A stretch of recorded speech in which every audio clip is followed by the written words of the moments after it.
Hey, what's up, guys? Welcome to Lawsplaining the Interwebs. I am your host, Nick Rekieta of Rekieta Law, a small law firm in central Minnesota. And with me today is the human sunbeam, the Sultan of Pie, Ethan Van Sciver. What a privilege. What an honor. What a pleasure to be with you again, Nick Rekieta, counselor, sir. How's it going, man? Good, man. It's just been a pretty hectic summer, but a lot of fun, too. We're just kicking some ass out there. We just launched John Malin's Godlike on Indiegogo, raised over $100,000 in the first 24 hours. So we're a little cocky right now. Yeah, I would imagine so. I mean, it's an okay opening. It's an okay entrance to get, six figures within 24 hours. I think it's a good day's work. Yeah. Yeah, it's almost as much as a women's soccer player makes in one game. Yes. That's why us guys are trying to get in on that. Yes, exactly.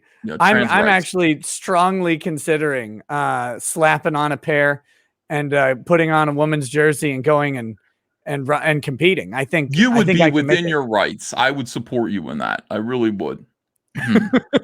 That'd be fantastic. Oh my gosh. But see, there's like, not to get too, what's in vogue today, but there's some strange issues going on in that community, in the transgender community today. I've heard a few things. Yeah. Those two things you've heard are Chris and Chan, I assume. Yeah, I heard about that. I heard she. She. We want to make sure the pronouns are correct here. We want to respect this transgender person's pronouns. They're not crazy.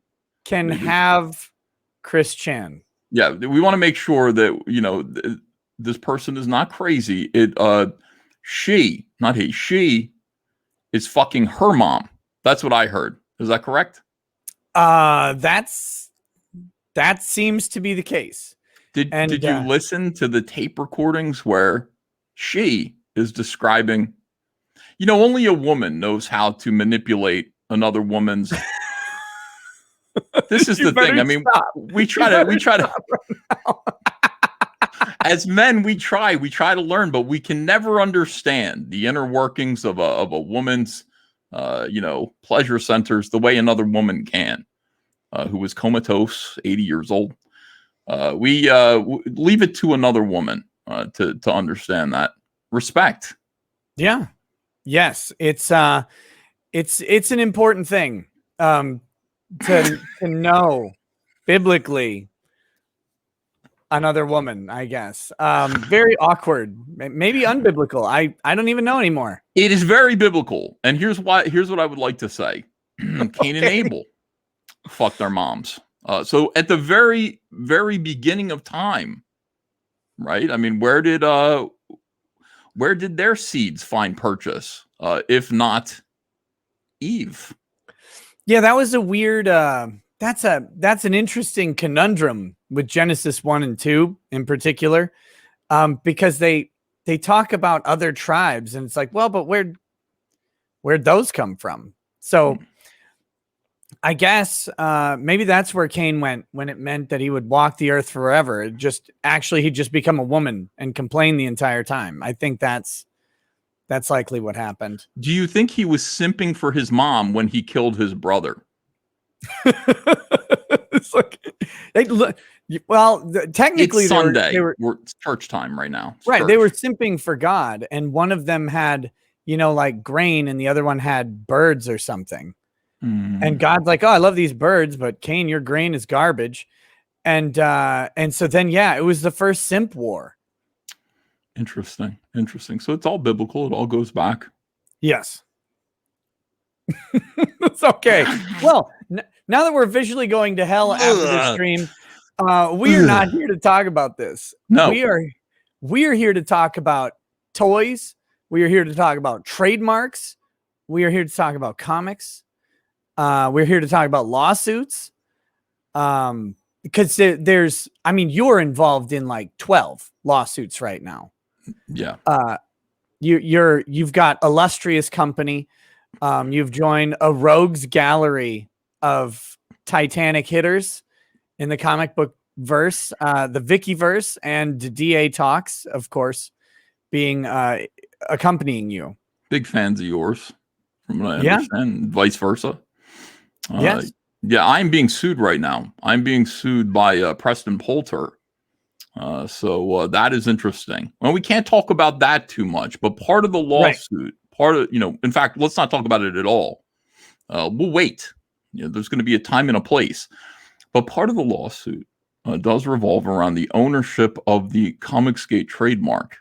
Something that I didn't give a something that I care about passionately. I'm really concerned about it.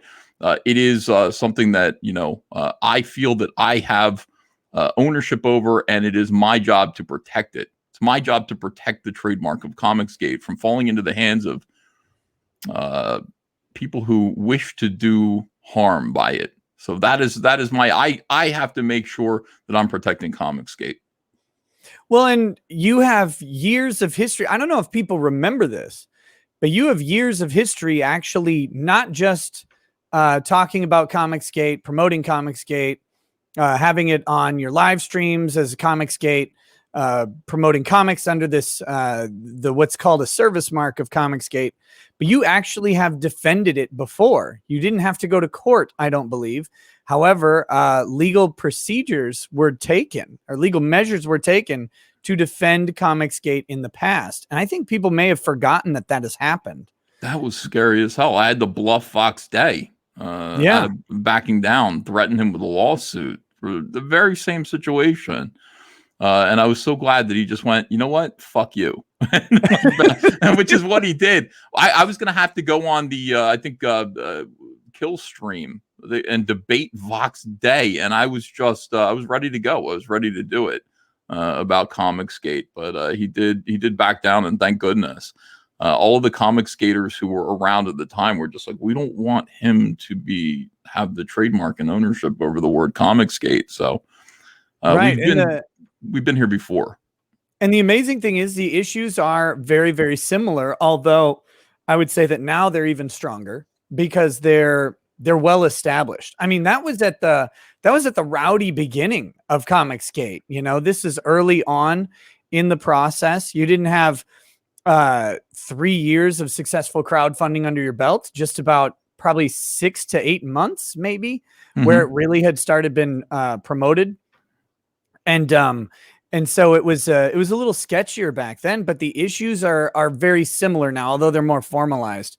So we're gonna be talking about that as we get into it. I have a copy of the motion to dismiss the trademark issue that Preston has filed, and so we might take a couple peeks at that. Well, I would love to hear your thoughts on it all, obviously, because I don't know. I'm a normie. I don't have a legal education, so I'd be interested in what you have to say. Well, I'm not a trademark attorney, but I get the basic issues behind it, and I've talked about it in a couple different contexts with different cases. So we should be able to muddle through it tonight. And you also have a series of toys that I've been wanting to talk to you about, and now I find out it's coming up to the end of the end of its window, right? The Indiegogo, and so I wanted to make sure we talk about that because they look like pretty cool toys. Yeah, people are saying in the chat, they're saying you're very well groomed tonight, and I agree. I'm kind of taken aback. Now, ordinarily, well, maybe I tune in later in the night after you've had like 12 drinks deep. Hey, this is great. This is a good lawsuit. You should buy it. But I mean, you look like you're court ready. You're very you look good. You look. Well, like I happened to get I finally was able to get in and get a haircut yesterday, and so that helped because I was looking like a homeless. How long has it been? Because I just got my first real haircut again out at the barber shop like a few weeks ago, and it was so weird and uncomfortable. Yeah, my barber's my buddy. So that part was fine. Although I'm pretty convinced by now that he's a member of the cartel. one of the cartels. But that's a different story for a different day. But so that part was fine, getting the cut. But man, it was just like, everything was locked down. And then I kind of got used to not going in and getting haircuts very often. So then I was just letting it go. And I was looking at myself. I'm like, God, pretty soon I'm going to look like, like John McAfee. Or whatever, running from the FBI, and then I'll be dead in prison. This will be terrible. So I had to go get a cut. Oh no, he froze. I thought he was listening intently, and he froze.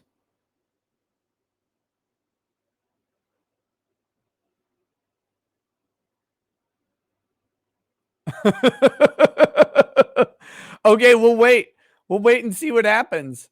Look at him. Here, I'm going to have a staring contest with Ethan.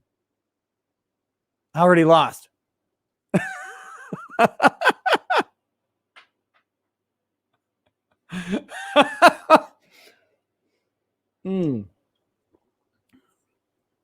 Oh my goodness. So, God, this is so weird being this close. But, okay. Well, we'll take a moment here. We'll take a moment. We'll grab some of the early chats that have come in, and then we'll hopefully get Ethan back in just a minute. If he's not able to come back, we'll make it through anyway. But hopefully he'll be able to rejoin. I'll keep an eye on it. I'm just waiting for. Let me get this set up.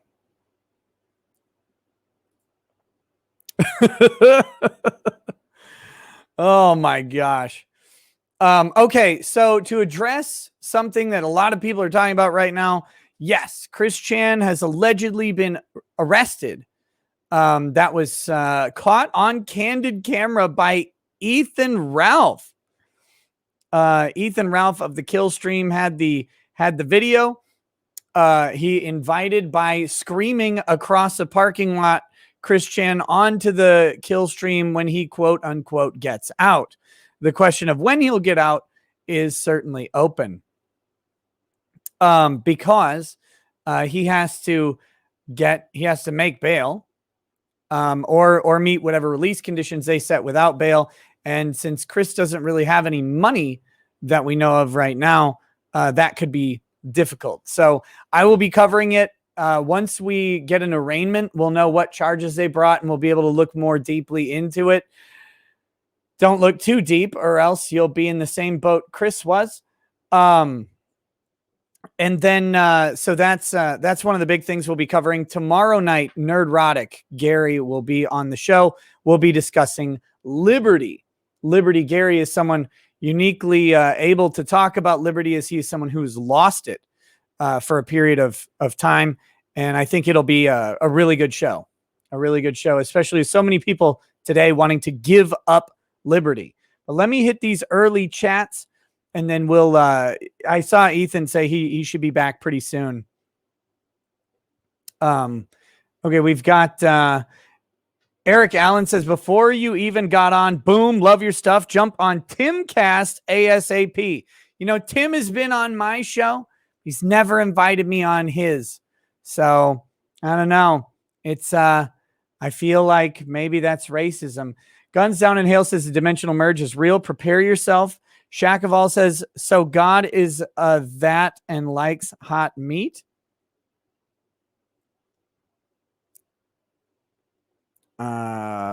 Oh, here we go. Welcome back. Yeah, I had to relaunch my whatchamacallit. Yeah, happens sometimes in the summer. Sorry about that. And I missed all the good stuff about Chris Chan and Ethan Ralph. Ethan Ralph was the one who captured that arrest? Yeah. He was going to try and get an interview, I think, with Chris Chan. He gets there and the cops are hauling him off in cuffs. So Ethan's over there making a complete ass of himself, which is what you do, right? And he's like, kill stream. Where's the video of this? I want to see it. We can watch it. Yeah. It's up. Let me find this. But yeah, so apparently Apparently Chris has been charged with incest. So that's the charge allegedly, but I can't wait to see a nice whatchamacallit, a charging document. That'll be helpful. So is incest itself a crime? In Virginia it is. Okay.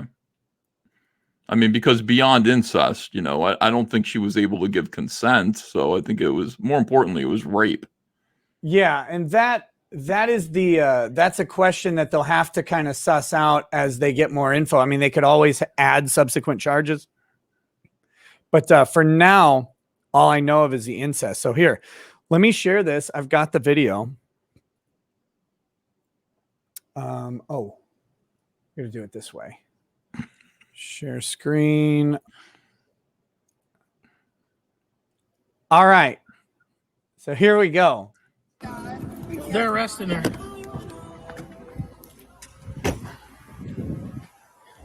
Even Ralph respects Chris Chan's pronouns. I noticed that. I was going to say. This is like a motel, or is it an apartment? It's a motel. Here's Chris Chan. Chris Chan, what's up? Kill stream, baby. When you get out, let's do the kill stream. Look me up. Yeah, that's what he's thinking of right now. Tell them all about Josh Moon. That's who they want.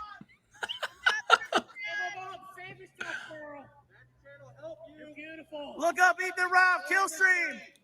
I live here in Richmond, buddy. Go to church. No, Go to church. Yeah! Oh, shit. What kind of shit is that? Holy shit! I can't believe he was there just in time to get this. Yeah, who was the old lady that was by him? Oh shit! Oh, you better hurry, Jesse. You're missing out. Rare footage of Ralph running, something no one's ever seen in their entire life. Oh, we're going around the back. Holy shit.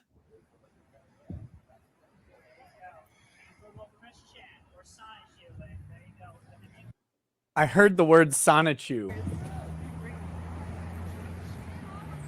Hey, officer. How's it going? The cops are laughing. I told you. Is the car alive? I am good. Is the car alive? You are. I think so. Really are. Yeah, you appear to be compliant. Your goddess blue heart, and I continue to stand strong, and I maintain everything with quick fill in my side shoes and road shoes and everybody. Yeah, you're live to about 3,000 people right now, Christian. How do you believe? Well, don't. You're taking everything in stride. You said you're doing good? Yeah, I keep it good faith. Everything is going to work out. Doing good, feeling good? Well, How's the last few days been? I know it's been pretty stressful. Sorry, Ethan Ralph is out here doing Interviewing. journalism. He's out here yelling an interview. How have the last few days been? Oh, Jesus. Up until now, I guess they were, you know. Hey, look, you got to give props to Ralph when he does it, man. He's doing work right here. He's got an exclusive interview with Chris Chan during the arrest. These officers are trying not to die laughing. This guy watches the kill stream. You know he does. Like, I'm Yeah. a Virginia boy. He's got that mustache. Keeping their heads down.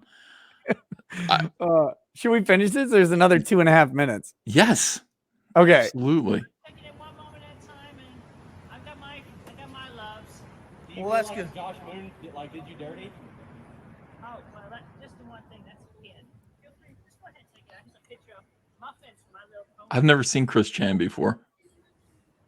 I've only heard legend. It fell off my back. I did not want to lose it. And please, I would like that to be my collection. What's up, Jesse? Boy, we almost missed it, huh?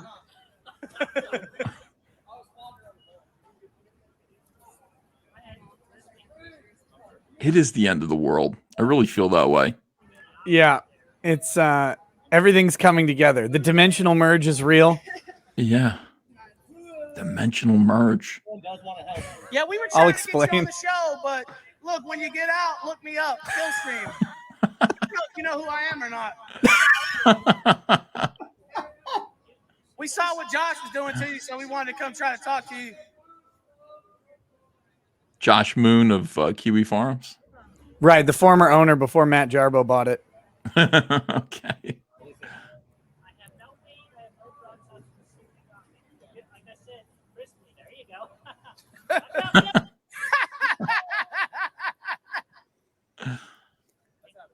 Christine, is the merge coming? All right, It's happening now. We're on the burn the line merge. for red. It's happening right now, isn't it? Right now, it is. We're living it.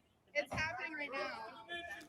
They putting him in the Farewell, front seat? Chris Chan. That's the back, right? The front is no. Well, there goes Chris That's the front Chan seat. into the Henrico Oh. County Yeah. Yeah, right up store front. here. I don't think they've had an arrest like this. We just got here too. This is like the first time that no one's filming the police. Someone's literally filming the police. Mm-hmm. That was a weird statement. Which one of you wants to ask questions? What is the deal with Chris Chan? Has Chris Chan been in the public eye since she was a child? Is that what this is? I mean, what? I don't understand. No, Chris Chan is a comic appreciate book y'all taking creator the time with to hear pedigree to rival yours. Wow. That's what I understand. Yes. Yeah. was that? Okay, that's about Was the. that a scoop or what, ladies and gentlemen? What in the world? Oh, that's How are you awesome. wearing a long sleeve Yeah, rugby yeah. shirt in Virginia in the summer and not dying? What are you doing? Well, when you're 6XL, and I understand, I sympathize. You go to TJ Maxx and you take whatever's on the 6XL. Obviously, often it's a long sleeve shirt. Oh my God, that is. You I just gotta would be cover dead. up.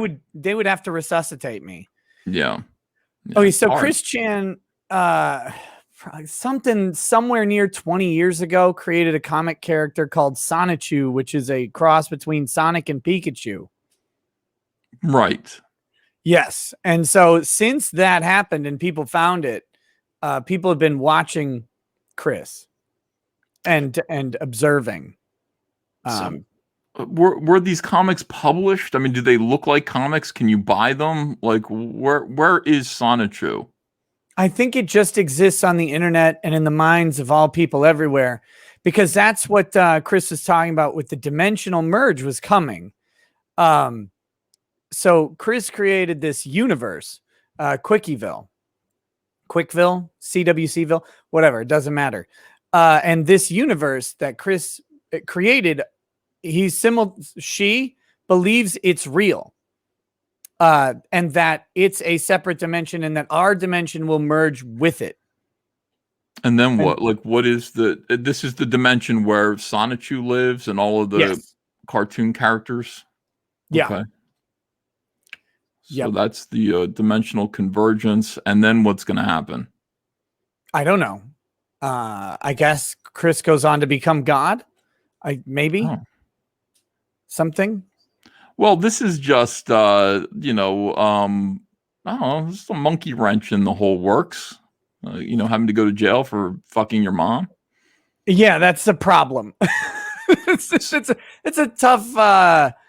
tough sort of hurdle to overcome on the quest to godhood. But, well, to be fair, you can do anything you want when you're, close to becoming a god. You don't have to obey the laws of man.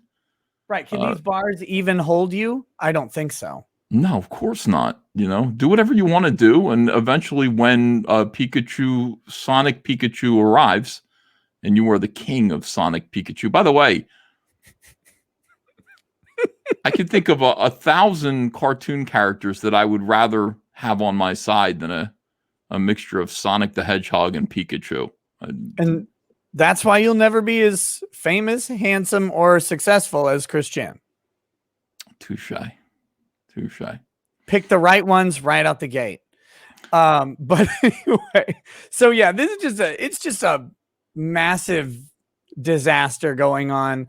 I'll be watching it. I don't know how much we want to talk about it tonight, but that's what everybody's talking about, and it's going to be a big story over the next couple days. So we'll see. We'll see. And then it'll go away for like, 8 months while they wait to actually get a court date. Yeah. So that'll be great. Linkovich Tomovsky says, stay in your lane, Ethan. I will. Believe me. I'm going to put up walls around my lane. A lot of people are mad at me. They don't understand. They're like, why? Ethan doesn't even grasp Sonichu. A few people are on my side. Thank you, chat. Thank you. A few people are saying Cyberfrog would kill Sonichu, and he most certainly would. I don't know. Have you seen Sonichu, like the drawing or anything? I think so. Yeah. You want to pull some of that up and let's just take a look. We won't spend. I know people don't want to spend too much time on it, but I mean, no, look, you don't want to. I think they do. Actually, I think the chat actually likes this stuff. You don't want to spend any time on it because you don't want to get sick on your Sunday evening. I'm interested. I don't know anything about this. This is all new to me. I saw Chris Chan was trending on Twitter, and I went, well, why? What did Chris Chan do? And then I went like that. Oh, shit. I mean, you're a pretty good artist. I've seen some of your sketches or whatever, but like not even close. Go, Sonichu. Go out and zap to the extreme. I will. Thank you, Father. So there you go. Hand-drawn premiere issue of Sonichu number 0. We've got some, whoops, I'm clicking on the wrong screen there. Oh. There we go. We've got this one. Yeah. Another Sonichu. Go Sonichu, go out and zap to the extreme. This is number 15. So the kind of the same theme going on. A lot of commanding him to zap to the extreme. What does it mean to zap to the extreme? I think as a derivative of Pikachu, they would have similar lightning electric powers to zap things. And then if you zap to the extreme, I mean, that must be the Sonic half of it. The extreme part is Sonic. I get it. I understand now. There's a picture of Chris Chan with a young fan in a Kiss shirt. Yep. She looks comfortable. Better times. So this, I don't know. This is Sonichu. It's developed its own cult following, and then there's going through the entire story. It takes a lot. I mean, there's a lot of background, 20 years of lore, to go through. Did anybody ever help him? I mean, look at that one really nice depiction of him there. You're down. Yeah, that one there. That's fine. Who did that? I will. Thank you, Father. Like that's pretty good. So, Gab Montero 9389 on DeviantArt did this one. Fan art. Yeah. Oh, that's great. But I like it. Yeah. I like this whole. It's very imaginative. I gotta say, Sonic does look good as a Pikachu. Yeah, I mean, better. I think the yellow suits him. There's a pop figurine. Hopefully, that's just fan art bullshit as well. Oh Christ, it is. Okay, good. Yeah, it looks like someone 3D printed it and made a fake pop box. Okay. But Sonichu references have shown up in various aspects of pop culture. I think there's like even on Family Guy or something, there's like a Chris Chan or a Sonichu reference that happened. Like it's bigger than people would think. And the internet's reaction to it, it trended on Twitter for like a day straight. So like it's pretty big news. Yeah, I guess this is just kind of Chris Chan's an internet celebrity. I was impressed that Ethan Ralph was there on the scene. Like he knew. How does Ethan Ralph know this stuff? How did he know where Chris Chan was staying? And how did he know that he was being arrested at that moment? How did he know to get there? I don't know about the arrest, but I think where he was staying was leaked on Kiwi Farms. Mm-hmm. Because so there was this weird hubbub. There's a GoFundMe created by Josh Moon, and that GoFundMe generated. This is before any of these allegations came into being and solidified, but the GoFundMe was or an Indiegogo or something. I think GoFundMe in exchange for commissions. Basically, you would donate, and then Chris would do commissions. So he lined up like 100 commissions. So about $5,000 worth of money and work. And Chris was working on those commissions. And then when the protective order came in after the allegations got out, right? So these text messages were leaked and the phone call, that 9-minute of horror phone call was released. And then a protective order was issued and Chris was kicked out of the house. And then they took Chris's mom for some testing and observation of some sort. And so then Josh thought Chris was going to be sleeping like in a car because he didn't have anywhere to go. But then Chris took $750 of his mom's money from her bank account, did a bank transfer. And that bank transfer was considered a betrayal, I think, by Josh, and also a potential violation of the protective order because Chris would have had to access his mom's money and she had a restraining order against him. So he shouldn't have been doing that. And so then I think at that point, he told, I don't know if he told Josh or someone where they were staying, like where they got the motel. So I'm guessing that's what happened about where it was. As for how Ralph managed to show up at the time of the arrest, I have no idea. Because I think the arrest was a complete surprise to just about everybody. But maybe he got a tip from someone in Virginia law enforcement. I don't know. He's in the same state, you know, so and I think not very far away in general. So who knows? Yeah. I'm revulsed, but I'm fascinated at the same time. I want to know more about this clown. And that's why Kiwi Farms exists. I can go and read probably 20,000 pages worth of information about Chris Chan and get myself caught up pretty quickly. So interesting. Yeah. And if one thing the chat pointed out, the reason Ralph was wearing that long sleeve polo is that is the shirt that Chris Chan is wearing in the. Oh, okay. I didn't catch that. I didn't know. Look, I'm not a Chris Chan deep lore expert here. Holy shit. What a genius. He was in cosplay. Ethan Ralph. Oh my God.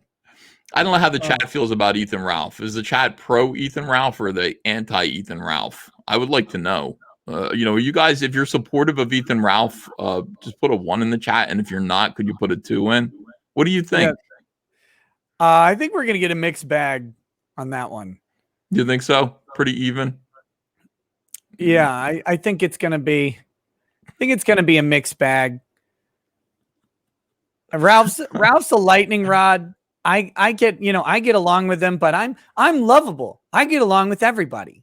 Yeah. So, you know, but that's not how everybody else feels about Ralph.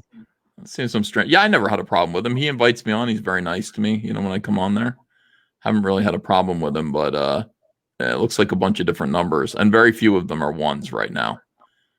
So yeah, lots of 2s, 3s. I don't know if a 3 is I like him and dislike him, or a 3 is I dislike him extra. So it's tough. It's tough to say. But yeah, so that's the Chris Chan stuff that's going on. Like I said, that's going to be a story that'll carry on for a while as people talk about it and as we learn more, and all of the details will be horrifying, I'm sure. Yeah, I want to learn less about it. You asked me to go down this rabbit. You begged me. You were sitting here like, no, we need to talk about this. I need you to make sense of it for me. And I think the chat kind of does too. I just I read about it on Twitter and then I immediately found the recordings. And I just don't have the context for all of this. So I need to feel like it's going to be okay. I feel like it's going to be okay. I feel like this is just a limited outburst of spurgery. It's not going to infect more people. It's just Chris Chan. I hope so.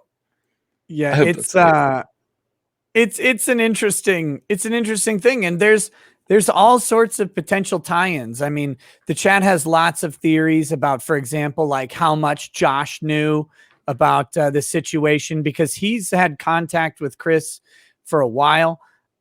He used to talk to him, I think, over the phone or something, but that's been a bit. But he's had conversations with him via email and stuff like that. So there are other characters involved. And of course, Josh and Ralph hate each other. like dramatically hate each other. Oh, I didn't know that. Yeah. Oh yeah. They've been having a slap fight back and forth for probably a solid year now. And it has shown no signs of slowing down. You know, for the people in the chat who are saying I only have room for one fat Ethan in my life, could I just suggest that it be me? I would like to be the fat Ethan in your life. If you can only handle one. Now, if you can handle two, maybe Ethan Suppley, you know, also me and Ethan Suppley. 3, go ahead and bring in Ethan Ralph. I'm just saying. Some of you have enough love in your hearts for plenty of obese Ethans. And I salute you guys. God knows. It's a beautiful pitch right there. Look, if you only have enough room in your heart for one fat Ethan, let it be me. Yeah. I'm your Huckleberry. Yeah. I'm your Huckleberry. Okay, so let me hit a couple more of these chats real quick that came in before the show, and then we'll get into this. I guess let's hit the trademark thing. Let's get the background on that, and then we can talk about the filings and stuff. I'll bring them up on screen. So we've got Maddie Ice says, can CWC identify as not being related to Barb? I believe she was booked as female. I'm not really joking. Would this be tenable? Okay, so yes, they do have Christine booked as a she. That is the booking screenshot I have seen, that her gender is listed as a she. Now, people are making a lot of the gender of Chris Chan. Some people are saying the incest statute doesn't apply to women, only to men. And so the mother and daughter thing doesn't apply. I read the statute. I reread it after people brought that up. I looked at the case law, and I can find literally nothing to support the assertion that it doesn't apply the same to mothers and daughters. I think what people are talking about is that there's gendered language in the statute. It says his, but his is often used as a gender neutral term, or used to be used as a gender neutral term. When you add his and hers, you would just say his, and that would encompass everybody. And in some states, they actually will say his or her, both as gender neutral terms. That doesn't carry the same weight. And the opening of the statute is any person who.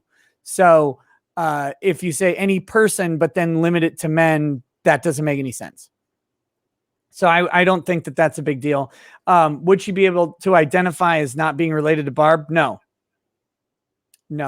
And I would humbly suggest that the gender that she's booked under will not matter as much as biological sex in the state of Virginia for a crime like this. Humbly. I could be wrong, but I don't see anything in the case law to prove me otherwise. Trucker Rob says, if I recall, the Jewish texts say Lilith was Cain's wife. She's not in the Bible, though. Yeah, that's in the Book of Adam and Eve, which is a Jewish myth text. It's part of the Christian Apocrypha, and very interesting read. And a cover-up, obviously. True. It was written in 1964 after the 7 Days War was concluded, and it was so that the Jewish people could distract the world from what they had done. Is that true? No, I made that up just now. Shit. What a load of bullshit. Jeez, I reject it wholeheartedly. Interesting. Okay. Jackson Kai says, can Nick star in the movie about the U.S. women's soccer team versus the 15-year-old boys? Get him a contract like Scarlett Johansson, please. Did you hear about that though? We joked about the women's soccer team, but you know, like 2 years ago, they lost to a 15-year-old boys team. Yeah, I did hear that. That's right. Yeah. I mean, you know, Cecil used to say, our friend Cecil used to say that he could beat up Gina Carano. I mean, even like, and I was like, I don't know if that's true, but I want to see it happen. You know, he used to say, I could beat up Gina Carano. He said even the most obese, out of shape man could beat up the most in shape, tough, trained, all that stuff woman. Is just, that was his theory. I'm not sure. Maybe. I think in some cases it's true. Just by physics, right? Like you get a dude who's 600 pounds There was a fighter like this. His name was Emmanuel Yarbrough. He's an American sumo wrestler. He's at one time was the world's largest athlete. At 7'7" and over 700 pounds. Mhm. And the question is, what could a Gina Carano or some similarly situated woman do to a man that big? Like, what would you do? They don't have the leverage. They don't have the weight behind their punches or kicks to affect a man that big, no matter how out of shape he is. Now, I saw there was a ridiculous thing, some totally fake UFC type fight between a big fat sumo wrestler and a female fighter, and it was such bullshit. She hit him like 3 times and he fell down, and I was like, this is bullshit. I'm sorry. Yeah, not a lot of women have that kind of punching. Let me correct that. Not a lot of men have that kind of punching power. Of course not. It's crazy. Okay. Felron Mega says, the Iron Omega. Jesus. The Iron Omega says, hey, Nick, haven't heard your take on the whole Games Workshop stance on fan films. Do you think they are shooting themselves in the foot? Yes, I do. I think they're being ridiculous. I'm hoping to have a good guest on to talk about it this week. Stay tuned. We'll see. Otherwise, I'll be releasing my thoughts on it very soon. It's UK copyright law, so it's way out of my wheelhouse. But I think from a business standpoint, it's a really stupid move. Jose Gonzalez says, woohoo, the men's USA soccer team just won the Gold Cup against Mexico. No woke BS in the whole tournament and was watched more than the Olympics. USA. Cool. Awesome. There we go. Okay, those are the early chats. Can I just tell you something that you don't know? Why am I echoing? Is that me or you? Do you hear an echo of me? I occasionally hear me come back through my speakers when you talk. Because you're not wearing headphones. That's why you don't have headphones on. But anyway, you know? I mean, I could put headphones on, but I don't know if that'll. I thought it was coming through your end, but if it's my fault, then I'm just a rank amateur. No, listen, I would never say that. How come? Oh, now it seems to be okay. Some people are saying no. Been me. No echo. It must have been. I must have been hearing things. But you ever watch Muppet Babies? I probably did as a kid, at some point. Did you know that Gonzo was non-binary trans? If you share my screen real quick. Yeah, I just discovered this. I've had a problem with Muppet Babies for a little while. This new version of Muppet Babies that they've got on right now. What the hell is that? This is Gonzo's real self. Children's TV show Muppet Babies has sent a heartfelt message of love, acceptance, and validation to gender non-conforming kids everywhere. There are lots of those, right? Gender non-conforming kids. Gender non-conforming kids. I mean, I can't think of a more common category. Yeah. So in any case, I'm not sharing my audio right now, but Gonzo comes in and hold on a second. They bring him a slipper and they're like, we can't find the princess who fits this slipper. And Gonzo says, I've got a secret for you. The slipper belongs to me. Gonzarella. So I rise for my queen Gonzo. Oh, God. Y'all, this non-binary Gonzo is here. And they're celebrating the I rise for my queen Gonzo. First of all, that person belongs on the wall. Like just I don't care what Muppet baby gender you are. You don't rise for a Muppet baby unless you need to be on a registry. What is that? This is all bullshit.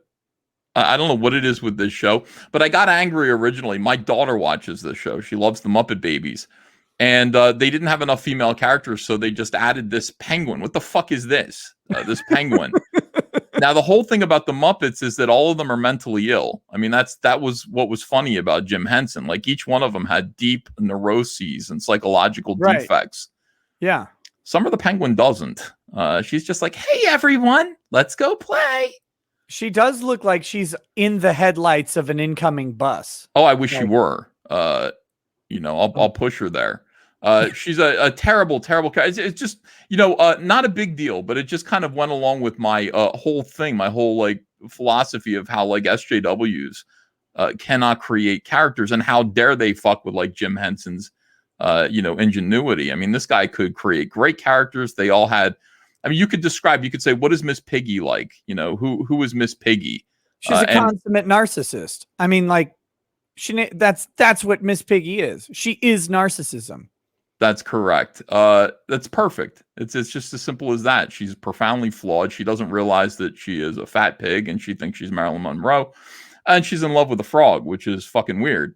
What is why would that be weird, Mr. Van Sciver? I hear you have a particular affinity for frogs as well. I know, I caught myself up there, didn't I? Another fat pig who likes frogs. You've been caught in 4K there, buddy, with your hypocrisy, and you're going to have to get it out of here. But this is what they're doing. I mean, they did Blue's Clues. They brought transvestites to Blue's Clues, and now they're bringing gender nonconformity to Muppet Babies. They are coming for your kids. These people are just coming for your kids. Literally, probably too. But they are actually. Oh, God damn it. Sorry. You just brought up a great point about the Muppets that I never really realized. Like they're all just various disorders of some sort. And like and I think that's good. Like Animal is obvious. He's like oppositional defiant disorder and probably some reactive attachment disorder. Like that's amazing. These are like kid diagnoses made manifest that kids could all identify with. That's correct. And now Gonzo is there to be the trans kid. What the hell, dude? Gonzarella. Oh, maybe it's time. Maybe Chris Chan was right. Maybe God. No, Gonzo, please hear me out on this. Okay. Gonzo needs to transition fully and have an inverted nose. Oh, shit. If they don't do that, then they screwed everything up. Get that nose. Oh, my God. That would be so inspirational. Like, I've had enough of this. It's coming off. Oh, my God. Yes. And build an innie. He's got just like a slit in the face. Every time he breathes, it opens. We can't do this anymore. We can't allow these people to make cartoons for kids. I went through a whole thing today explaining why He-Man was about the patriarchy and all of that stuff. I mean, just the opening credits of He-Man are spectacular.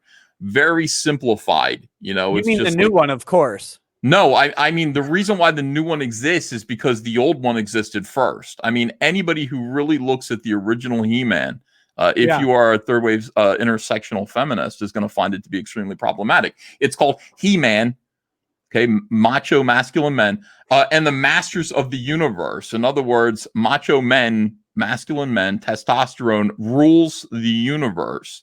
And you watch the whole opening credits, and it sums it all up, Nick. I mean, if you watch the first, like, it's 20 seconds. Do you want to go through it with me? Yeah. Okay, I just pretend that you do. I like that about you. You're like, I love He-Man. You do? The original. I'm not like, I cannot categorize myself as a fan. Like, I don't know everything about He-Man, but I mean, back in 1987, 88, 89, whenever it was on, I was watching those cartoons.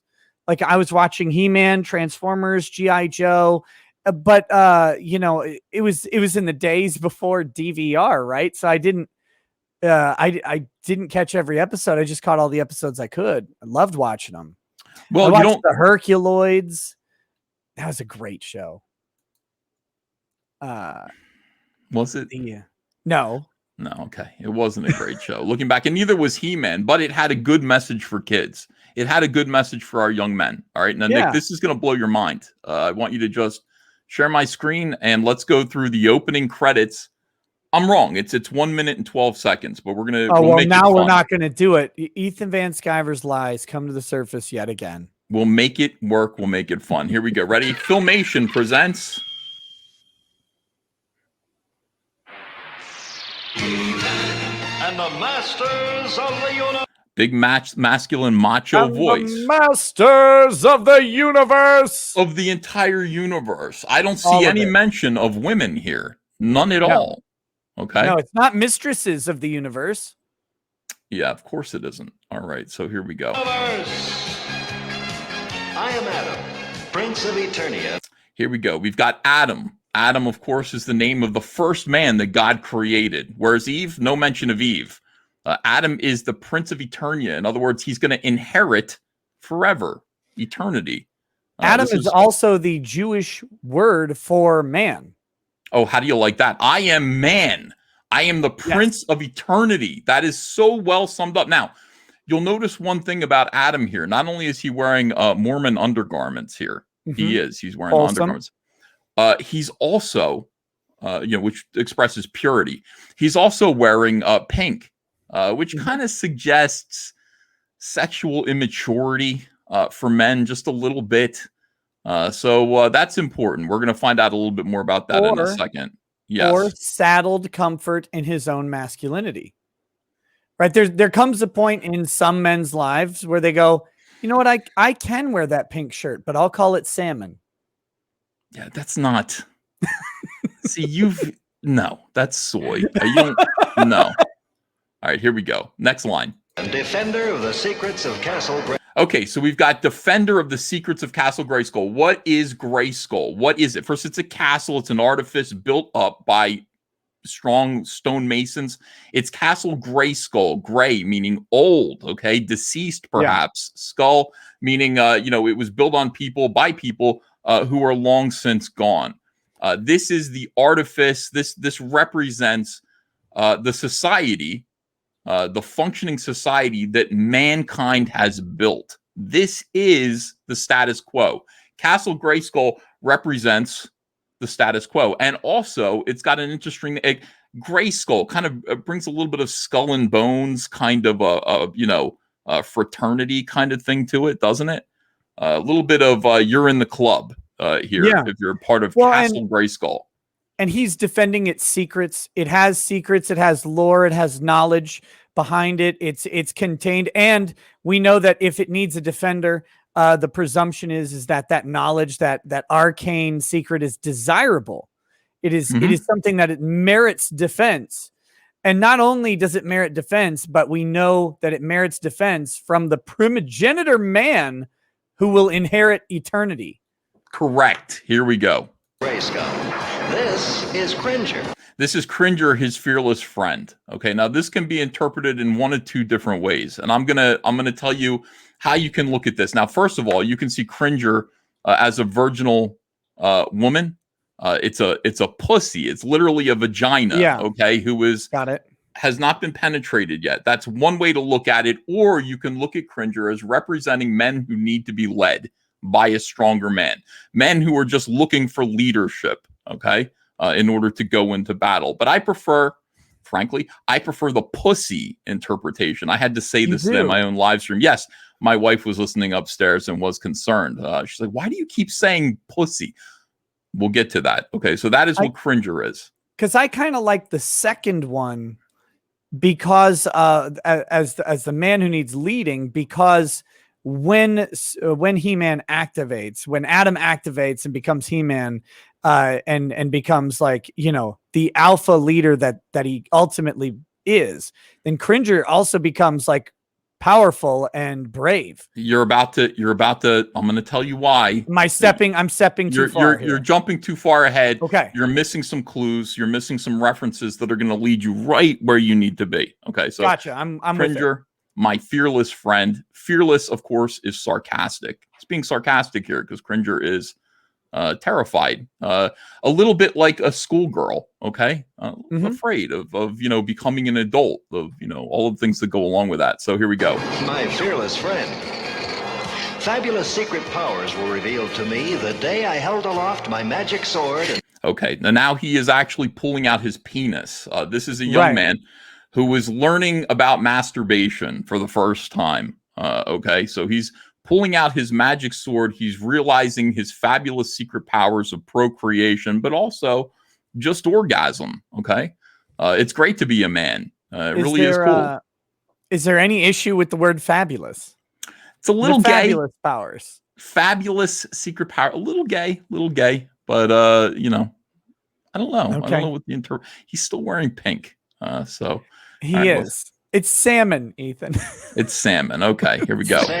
By the power of Grayskull. Okay, because of the traditions, by the power of Grayskull, based on the traditions that have been established by men who are long since dead, men who have empowered other men, young men like me, to take over and become, the princes of eternity. By the power of Grayskull, he says, as he's holding his penis, and as you can see, semen is about to, okay?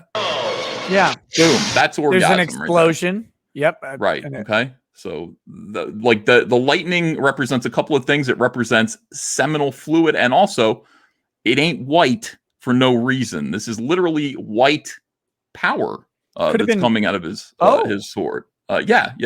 I didn't create this. Don't blame me.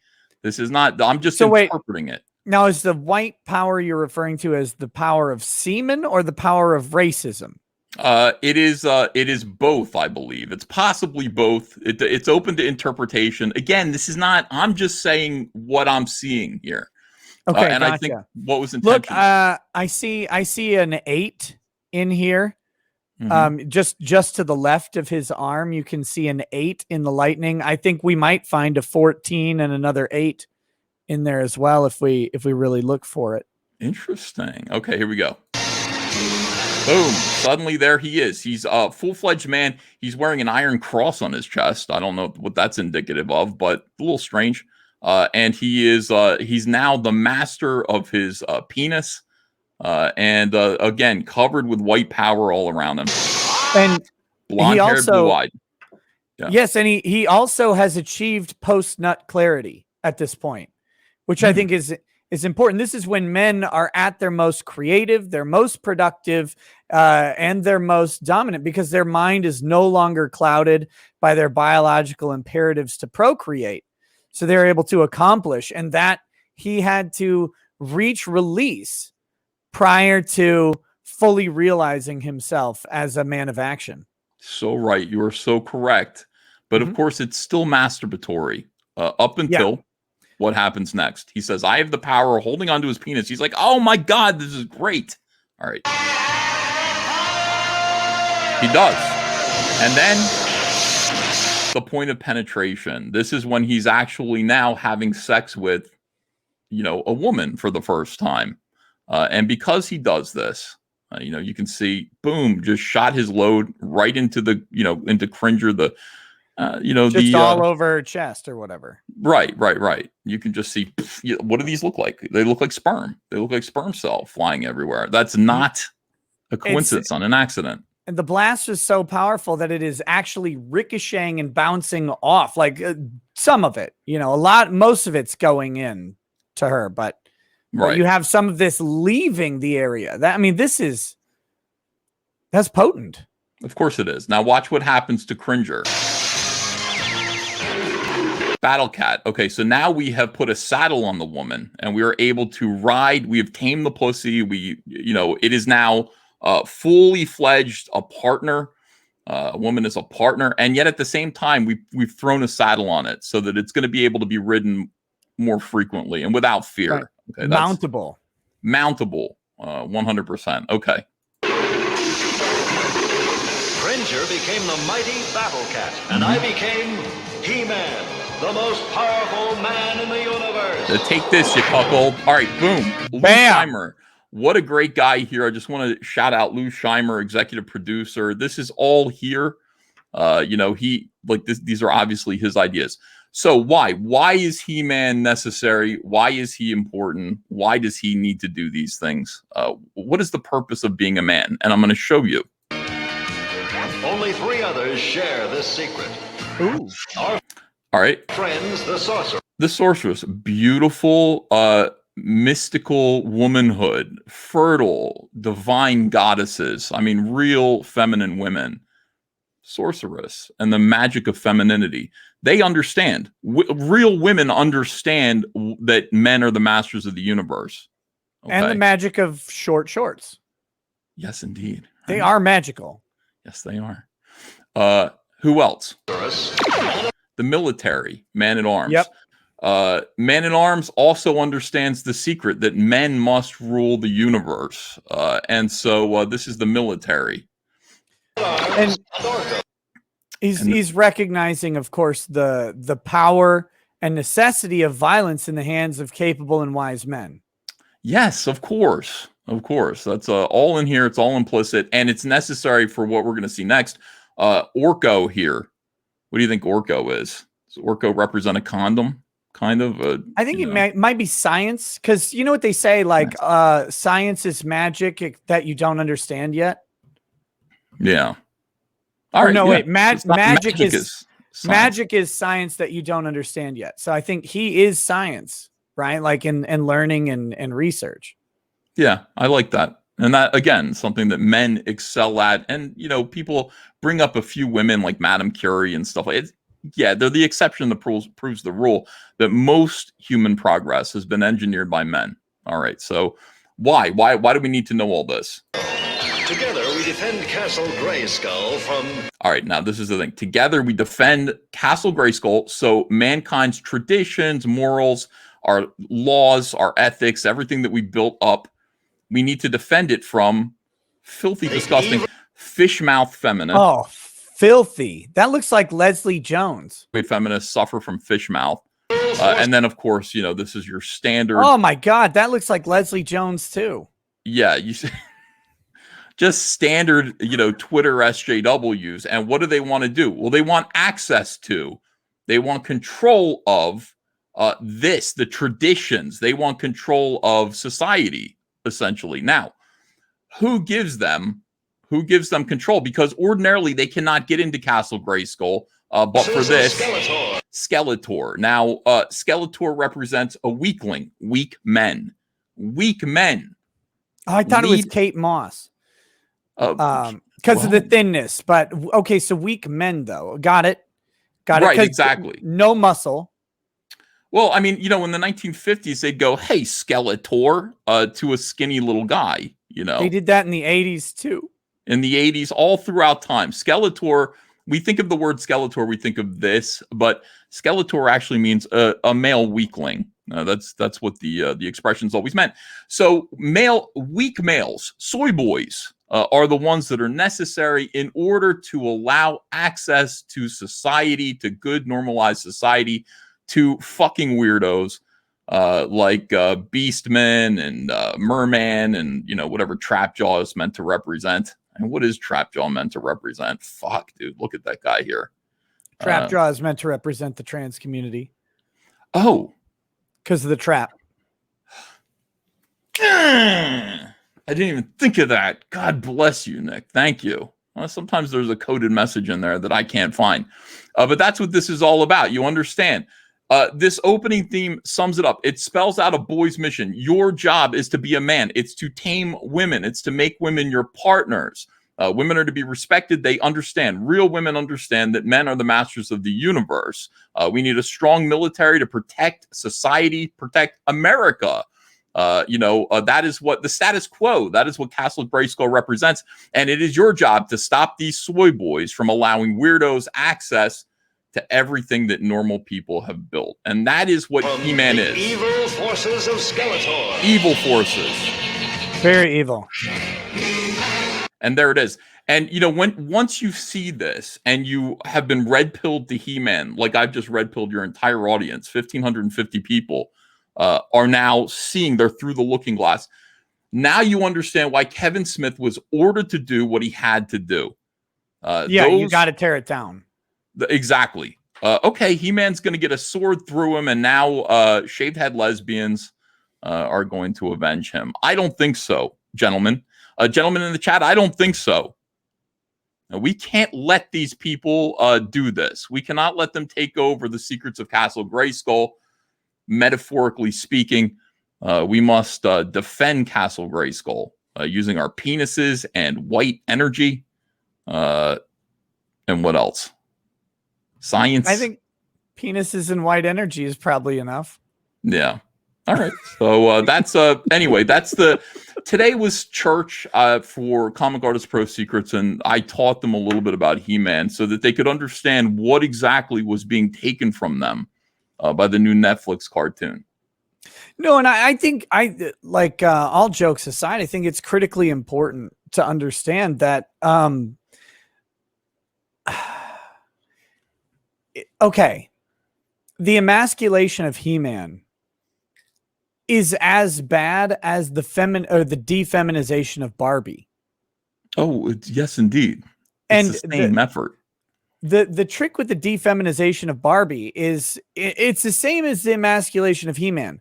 They're appealing to the weaker of the genders, the weaker members of each respective gender, right? Like, so when they took Barbie, they're like, girls, you'll never look like this. And of course, there are women out there like, what the hell?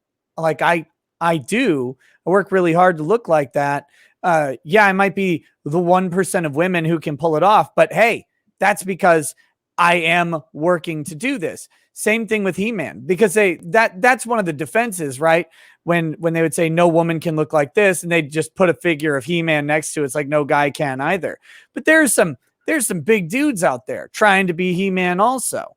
And so they try to appeal to the weaker members of this, like Kevin Smith, for example, being one of the weaker members of the presumptively male gender. They say, look, Kevin, we know you'll never look like He-Man. And they don't realize that He-Man is a metaphor. Like you don't have to look like He-Man to be a man of action, to be a man of strength, of courage, of protector of secrets.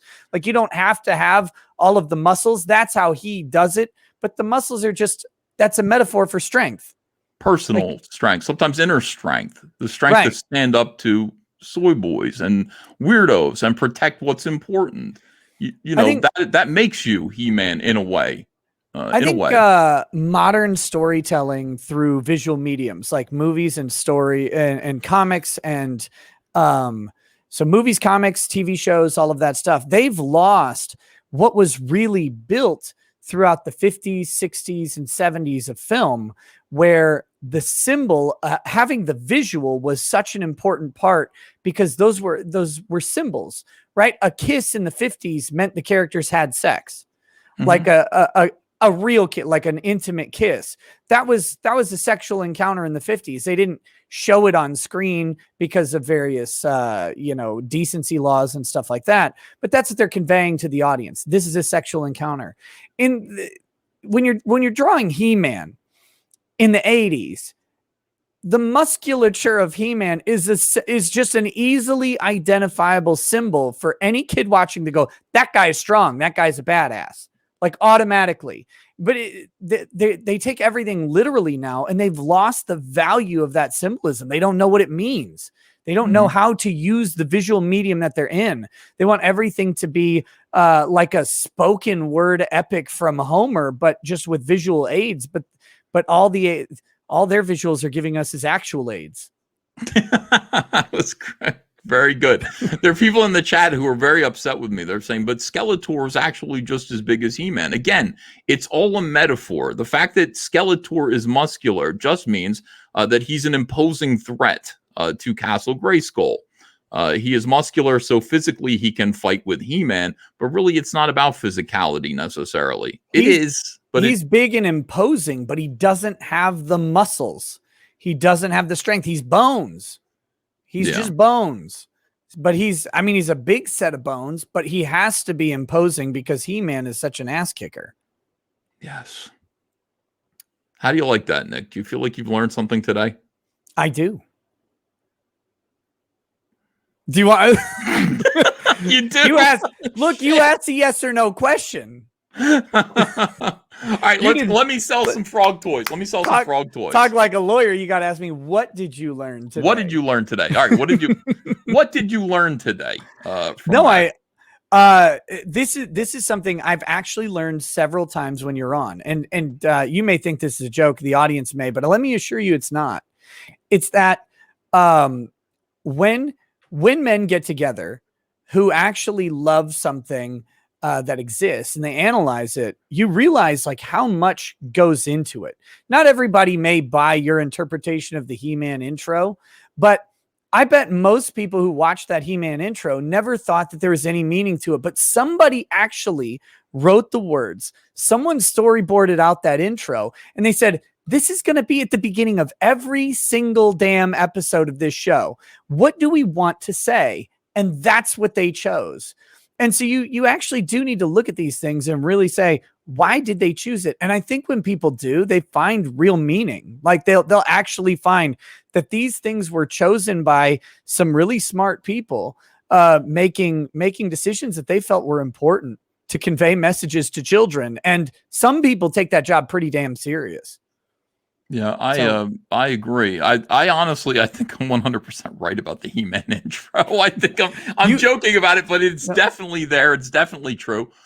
No, I'm just saying, like, I'm not disagreeing that you're right. I'm just saying that even if you're not, or even if people aren't willing to accept the truth of what you say, maybe that's the better way to say it. Even if people are unwilling to accept the truth, there is meaning there. And if they spend some time, they can derive that meaning. They can try and figure out what these people were trying to tell people. But everybody writes off like 80s kids cartoons as these little hokey sort of story delivery guys. I met the guy who approved all these scripts back in the 80s. His name is Sidney Iwanta.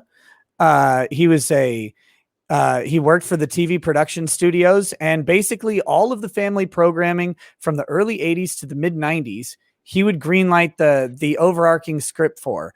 And he came to our college. He talked to my screenwriting class, and he kind of told us how he fell into the job. He was an English major and had no idea what he was doing.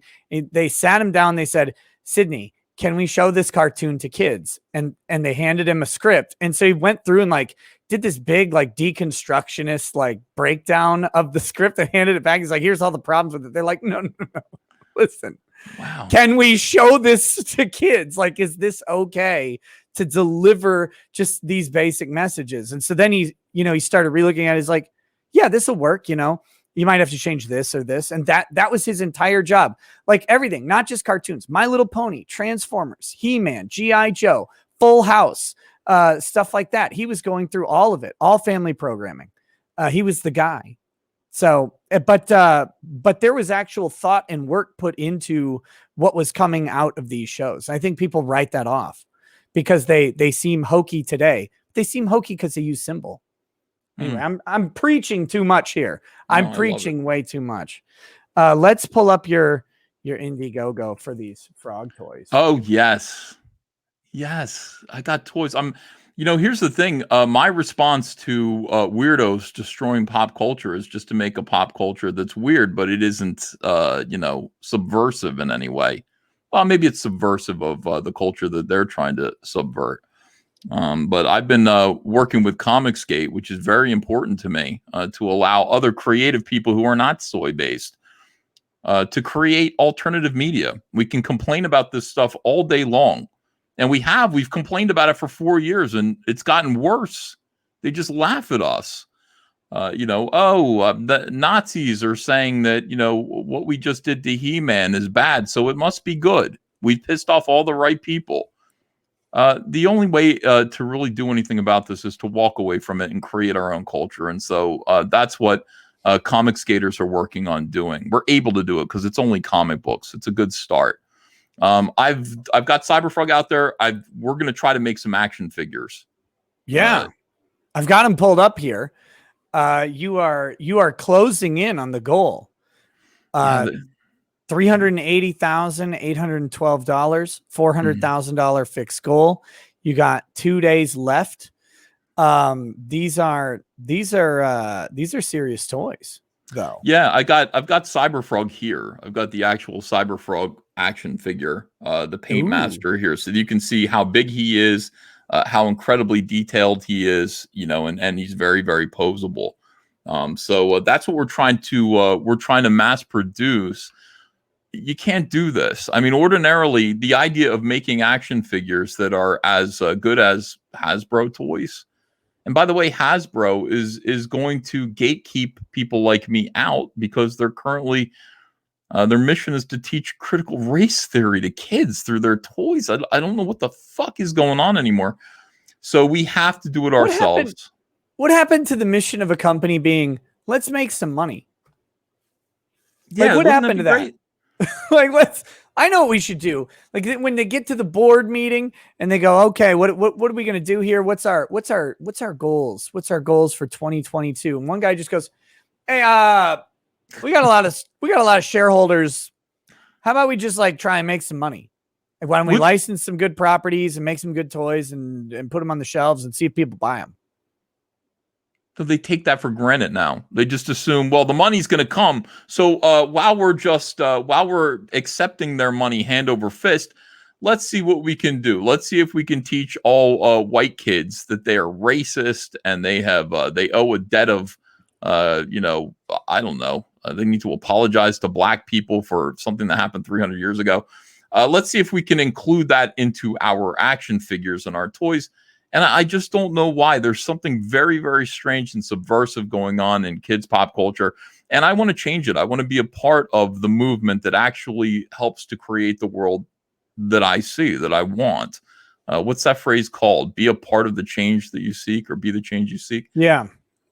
I literally want to do that. I want to be a part of that. So, we're working really hard. Fortunately, we have crowdfunding. We've got each other. We've got this network on YouTube, including you and including a bunch of other comic skaters who have YouTube channels so that we can get the word out and reach people.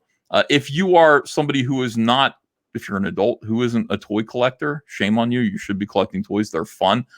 But if you're a parent, and fortunately, this audience is made up of not a whole lot of childless weirdos like SJWs. A lot of us are parents. We have kids.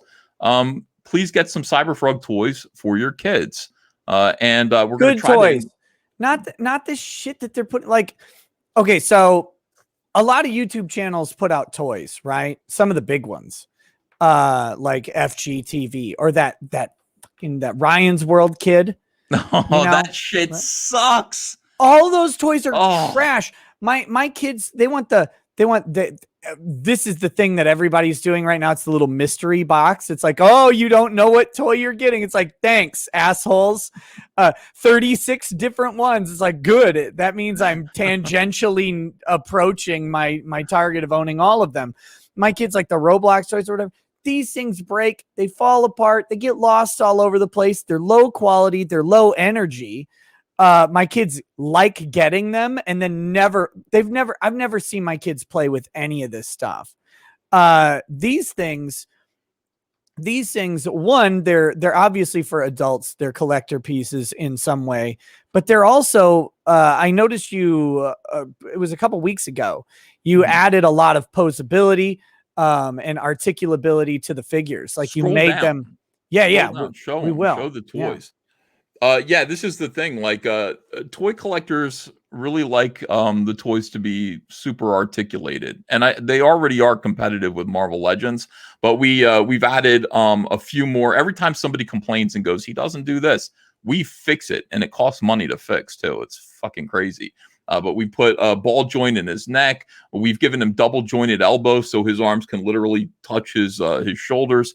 We've given him a bicep swivel. His toes are individually articulated. He's just a whole lot of fun to play with. It's just a really, really good toy. And the paint job is second to none. It's just spectacular. So that's Cyberfrog. This is the modern Cyberfrog that goes with the comic book that I'm making right now, that I'm putting out. Look at the toes. Look what they do. Look how cool that is, Nick.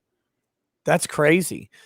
I mean, so again, growing up, like the most articulable toys I played with were Transformers, because they had they had to transform. So they had to have lots of little moving parts and joints and everything like that. But even so, like they're at the end of the day, that was all the function of the transformation. It wasn't actually the function of the toy's playability.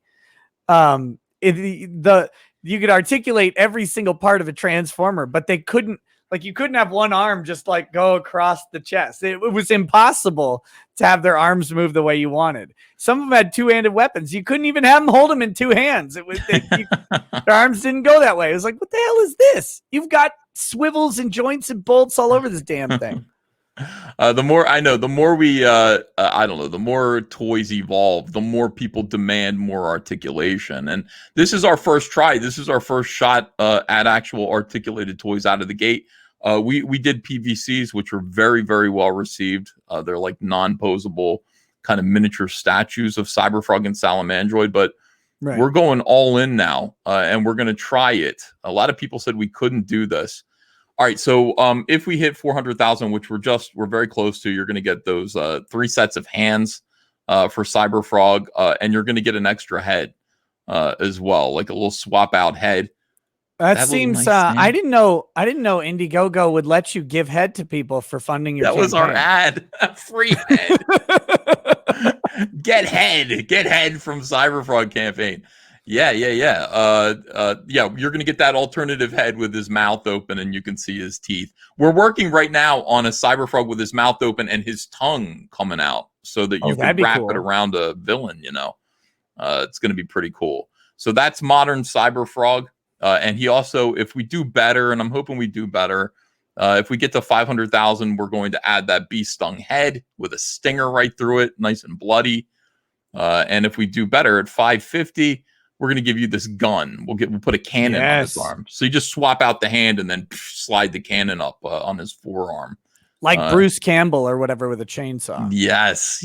I want to give 2 of them. I want to make 2 of them per Cyberfrog. So he's got 2 like cannons on his arms. Show this to kids. They're going to love it. And if if you don't have any kids, you're going to love it. This is the 90s version of Cyberfrog. When I was a kid, I did Cyberfrog in the 1990s. And, we just decided let's make that version of Cyberfrog too. Slightly different, completely different head sculpt, different wrists, different knee pads, different paint job. Missile knee pads? I call them toaster oven knee pads. It's just, I don't know what they were. I just drew them one day. I kind of thought missiles would fly out of them. If this were a Japanese toy, that would be missile pods, right? That's a good idea. Yeah, just like 8 missiles out of each of them. That'd be pretty sweet. So there he is. Same articulation, toes move, and all that stuff. And as the campaign does better, we're going to add more things to it. Well, first of all, you're going to get a stand. You're going to get the extra head. You're going to get the 3 sets of hands. Same hands. Here's his evil grin head that you're gonna get.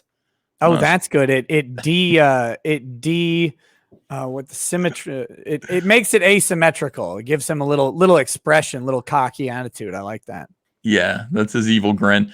And you're gonna get a hand if we get to 500,000, a hand holding a Vespis head, which I think is pretty cool. And then at 550, we'll give you guns that he can wear as well, with rocket launchers coming out of the tops of them also. That is right. Right. I've determined those are rockets. Again, in Japan, those would be missiles. All right. Here we've got Heather. Heather is our most popular toy. We've actually, when I got, when Playmates Toys sat me down to do Cyberfrog toys in the 1990s, they were going to do a line. They didn't want to make Heather because they said female toys don't sell.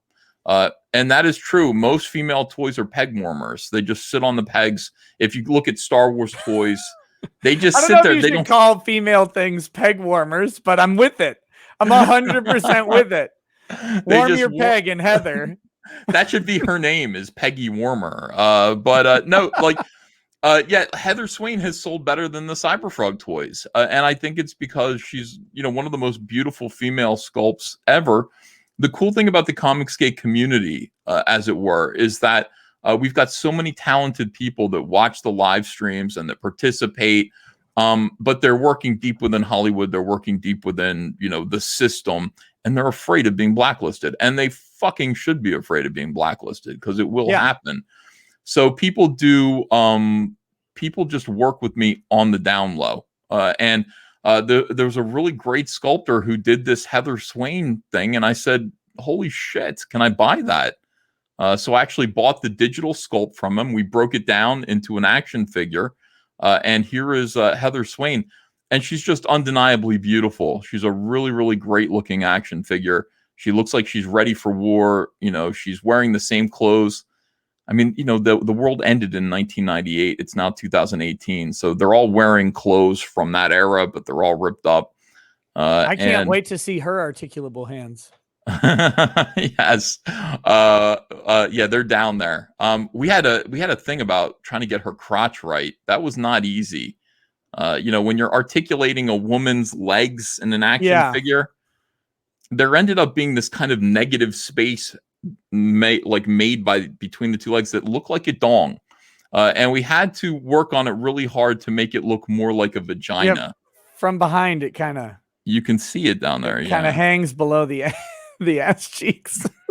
We did our best, but it looks cool. I think she still looks pretty great. She's got to have a thigh gap though. You can't have those thighs touching. That'd be weird. I don't know if her legs. No, she definitely has the thigh gap. That's the correct thing. If you're making an action figure woman, she would have a thigh gap. Yes. I actually put it up for I showed everybody on Twitter and said, "What's the problem?" And they let me know. There's Heather Swain there in her, she's like, "I spit on your hive." You ever see the "I spit on your grave" movies? Yeah. Yeah, that's a variant cover for Wrecked Planet. That's nice. Thank you. So we got she's gonna get, those are her hands. Look at the top set of hands. Perfect. Those are my favorite. Yeah, that's what we got to get her. Right there. She's got fists, she's got open hands, and this is the best thing. We are gonna include the ponytail, the war ponytail swap out head. Everybody wants this head. You know, everybody looked at this head and they said, "We want this head." And I said, "Okay, well, we're going to include it. Once we get to 400,000, everybody who backed Heather Swain will get the ponytail head." So that's good. Nice. And then there she is smiling. Oh, you're such an ass. I love it. Women should smile. And I've said that all along. Women look good when they smile. I had some SJWs. If you get to 600,000, you should include a little speech bubble attachment. And it should just be for Cyberfrog saying, "Heather, you should smile more." Well,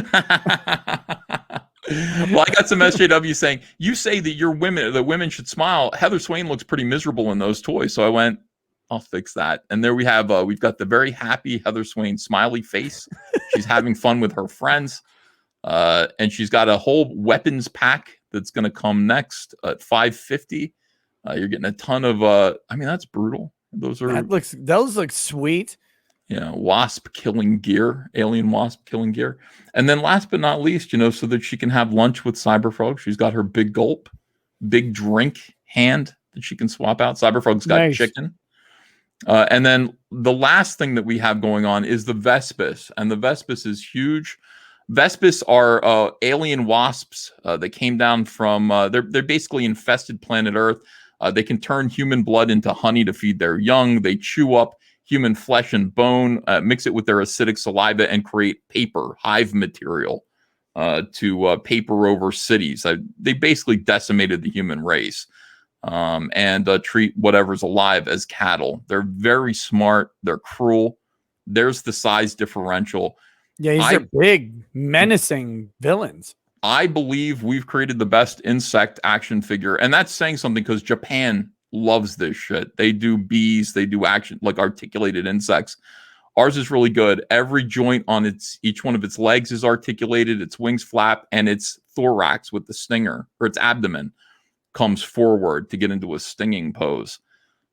They're big. You can buy them 2 at a time and army build a Vespis army if you want, a swarm. But they're gonna come. He's gonna come with the stand as well, so that you can put him into flying poses. Nice. And then stretch goals. You get the stand, of course, at 400,000. 600,000. We get maggots. Larva. Yeah, Gross. Vespis maggots, and this is the biggest one because this is going to be very expensive to make. But at 800,000, I'm going to make this playset here to come with your Vespis, which is a melting human being. It's becoming a hive. You can see his sneaker, you can see the bones and everything. It's really pretty gory, and it'll look great. You can put the maggots in there and everything. It's a nice little playset. So It's so much work. Oh, and this is the variant version of Heather Swain. It's the variant. If you order all 4 of them, you have the opportunity to back the variant edition where she's wearing the white all caps comics t-shirt. So beautiful. Absolutely beautiful. This is work. I mean, this is actual real work to produce this. I've been working on it for a year. We do it all by ourselves. We don't have a big company behind us. I'm working with people who have worked for Hasbro, have worked for DC Direct, have worked for Sideshow Toys. And they know what they're doing. I'm very fortunate to have them. Again, they're being very quiet. Everybody's very surreptitious about this. Nobody wants to get canceled, but we do want to beat these fuckers and produce something that's worthwhile. So we're very, very close. Once we get to 400,000, we will be funded. And when I say funded, I mean we'll have just enough money to make the toys. I will not get to keep a cent of it. We just want to make the toys. Jason Smoot with a big donation says, EVS, why is the Wasp peeing? Some people think that's okay. That's the stand that he's on, and he's got a stinger. I thought it was the stinger. Yeah, they were talking about. Let's get down to that Vespis again. I mean, he's got 2 different. You might think he's peeing in 2 different directions, but no, he's got a stinger, and then he's got that. He only does that the morning after sex, so that's fine. Yeah. Okay, so he's got a stinger here. It's a meaty stinger, something you would find on like Coyote Peterson. Very terrifying. And then this is not pee. This is a clear translucent plastic stand. I mean, if you want to suggest that it's pee, that's cool. But I mean, it's coming out of his midsection, really. So then it's coming out of like underneath his rib cage. So that would be weird. I don't know where a bee's penis is. Do you? No, I have not. We have bees around, but I've talked to a few of them, but I've never gotten to that crucial question of like, can I see your penis? Where's your genitals? Yeah. Pardon me. Yeah. I heard all of the bees that I see are male because the women are lazy and just stay in the hive or whatever. So where's your penis? Yeah. Prove it. Prove these scientists right, you bigot. The queen. Right. Bees are the ultimate simps at the end of the day, aren't they? Yes. Somebody in the chat called it a beenus. It is a penis. Of course it is. Great job. Oh my God. Okay, so this is great, guys. I'm going to share it in the chat. I'll add it to the description as well, so people can certainly back the toys. I need to read some chats, and then we've got to talk about the trademark case. I'm being attacked on it from every side. All I can do is put up a good defense. Yeah, that's the amazing thing about this is you're not on the offensive here. Some people could accuse you of various things. What they can't accuse you of is attacking the people who are the person mainly. It's mainly one person who has brought lawsuits against you. But you are on the defensive here. Sure. And on the side of truth and justice. We will not be talking about the defamation case from Preston. We're going to avoid that one for now, but we will talk about the trademark. But I want to read some super chats that have come in, and then we can do that because I've fallen behind on them. Phoenix Lord Asterman says, "How dare you stream while Sitch and Adam are doing a show? This isn't an easy choice of who to watch. Also, get Josh back on to talk more. Chris Chan. We'll see. I don't know if he's going to say much more.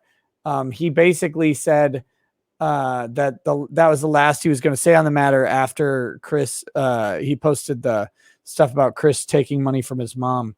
So we'll see. Jason Smoot says, EVS, can you elaborate on what Cecil has meant to you through your rise in comics and in life?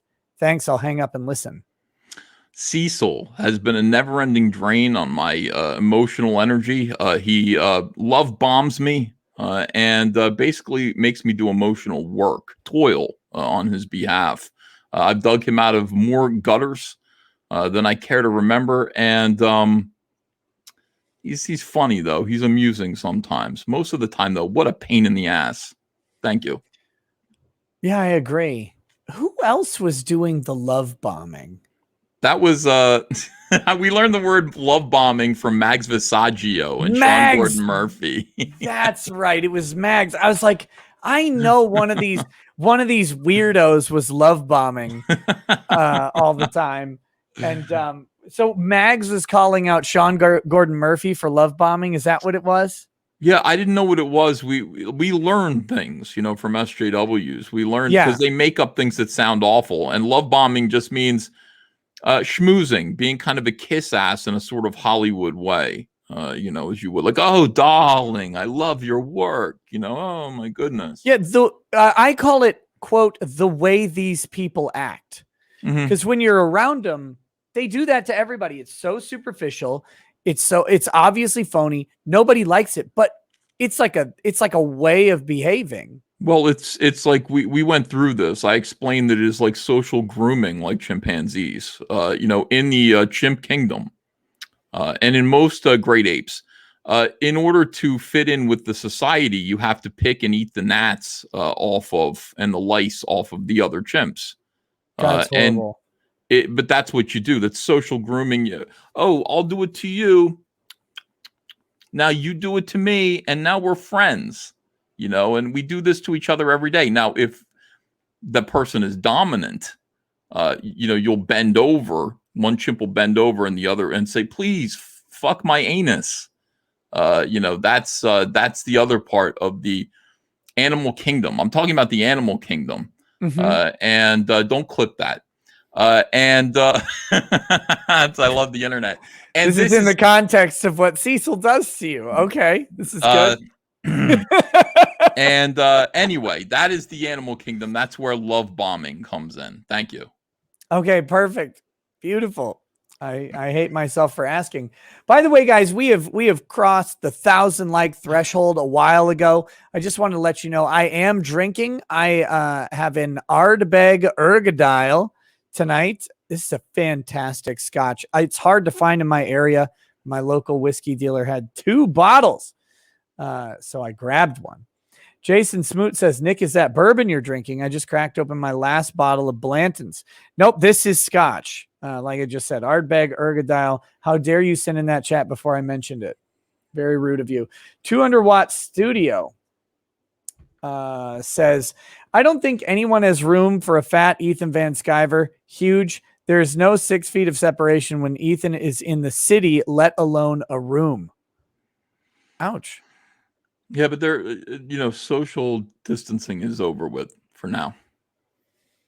In some states, it's making a comeback. Oh, by the way, in a month, we're going to be right back to lockdowns again. I believe that. It's total bullshit. Yep. I can't wait for my state to go back into disaster. That'll be fantastic. Because see, what happens is Minnesota follows the watch of Gavin Newsom and Gretchen Whitmer and Cuomo. So whatever those 3 chomos do, Tim Walz is certainly close to follow. ASO says Chris Chan isn't a person. She is a Sonichu. So how does that work in the law? Ask the sovereign citizens how well it works out to say I am not a person, but I am a something else, like maybe a corporation or whatever, or I am a natural man. The law doesn't care. Doesn't care about it at all. Okay, I've got these documents now. Let us pull them up. Maybe they should care. Maybe the law should care. And maybe that's something we need to fight for, is the rights of dragonkin to fuck their mothers. Do you remember? So my favorite part of covering the Google lawsuit that James Damore filed, this would have been like 3 years ago, they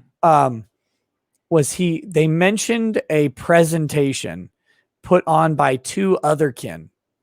One was a wingless golden dragon, and the other one identified as a, how was it? It was like I'm trying to think of the right word. It was a building, but there's a particular like era of architecture that they had picked. They identified as a building though. And what do you think about that? Was it the Taj Mahal? I mean, was it? No, it wasn't a particular building. Like it wasn't like a famous building. It was like a type of building. Large ornate building. Thank you. Yes, that was the word. They identified as a large ornate. So I guess the Taj Mahal would qualify under that description, but it wasn't specific like that. What do I think of that? I think it's great. How would one do that? How do you identify as a building? Like, what does a building do? This is what I don't understand. It allows a lot of people to come inside of it. Didn't think of that, and now my day is ruined. Thank you. You're welcome. Okay, on to this.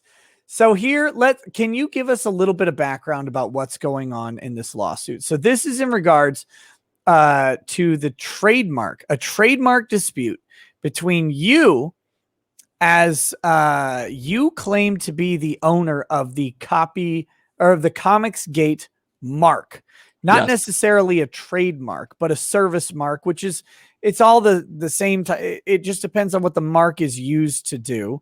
Is how you make these distinctions. But so you claim to be the owner of what's called the Comicsgate service mark. Yeah. And Common Sense Press Incorporated, doing business as Pocket Jacks Comics, which is a corporation of some sort, an entity of some sort owned by Preston Poulter. Right. Is trying to register a trademark, 2 trademarks for comics, right? Is that correct? I believe so. Yes. Yeah.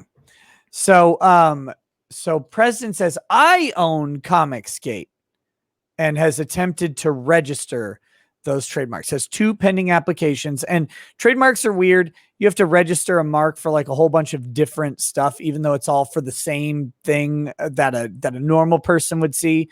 But like you have to have one to like put on the comic itself, and then you have to have like a generic mark as well for other trade uses that you might encounter. This is why I don't do trademark law. It gets way too very complicated. complicated. But okay, so he is filing the 2 registrations, and you are opposing those. Is that the best way to word this? You're opposing the registration? Well, initially he was fighting Antonio J. Malpica there, who filed for Comicsgate 2 or 3 years ago. Antonio Malpica, aka Critias, who actually said, I'm going to be doing this. Turns out that Critias needed to utilize the Comicsgate trademark for something and never did. Never used it in commerce. And so Preston Poulter evidently decided, well, he had this idea that he was going to register Comicsgate in order to gatekeep it, in order to decide who gets to be Comicsgate and who doesn't. And there's this whole very strange thing. He's left a trail of breadcrumbs about his nefarious, weird purposes for wanting to claim Comicsgate. And in the meantime, I'll say this. You don't have to confirm or deny anything that I say here on this, because I understand that you have specific legal actions, including this one against Preston. But Preston has, from my observation, this sort of deranged proclivity for attempting to weaponize the legal system to make other people miserable in some way or another. Like that seems to be, and that I'm basing that not just on his filings, but on his actual statements about why he's doing stuff. He seems to think that he can leverage money against people through the legal system. And I find that to be particularly repulsive. So that's my opinion of that. Okay. So Critias had filed a registration, but never used the mark in commerce. Now, of course, you have been using the mark in commerce for the going on, 3 years now, a little over. Yeah. Over 3 years. I think it's over 3 years. It is. It was June of 2018. I started something called Comicsgate Live, and I started to do a YouTube show, collected all kinds of super chats, and also utilized Comicsgate Live to date raise something like $7.8 million more in funding. It's in the filing here. It's like 8.8. Oh, okay. 8.8 million. We've basically been using Comicsgate to make money. Of course we have, and it's all been centered around my activity. So I always assumed that I did own the common law trademark and had prior claim to it before anyone else, and I thought that that was pretty concrete. Never really thought that I would need to actually register it. Didn't want to do that necessarily, but now I do want to do that. I love Comicsgate, and I think it needs to be defended. I think the trademark needs to be defended by somebody who understands what Comicsgate means, so that I can maintain ownership of it and also put it into practical use in commerce. Continue to do that while defending it from people who don't know what it means or don't like it. Right. And let me break down a couple different of the legal ideas here. So in trademark law, you have a trademark. Now, a lot of you guys have seen like little circle R following a logo or whatever, or a brand. That's a registered trademark. That means that they have taken, typically with a logo, they take not only the wording, but they take the exact representation of the logo itself, the font that they use, the colors, all of that stuff. And they go and they register it with the trademark office. So they file, they say, we are Pepsi. We own this little P with the blue and the red around it. Like, we own that thing. That logo is Pepsi. And if anybody else were to use it, that would cause something called brand confusion. People would think that it was representing us. So we are the ones who use that. That's it. So you don't have currently, but you have filed for, but you don't have currently a registered mark. That's only one aspect of trademark law. And that registration carries with it various benefits, presumptive ownership. There's a period of time that if you have a registered trademark, it becomes really, really hard. It becomes quote unquote impervious to attack, but it's not actually impervious, but it's a legal term that they use to describe it. And it carries with it something called statutory damages, where if someone violates that trademark and you can show it, you win damages under the statute, not just the damage that you can prove. So it gives you some weight behind it. But that's not the only type of trademark there is. The other is called a common law mark.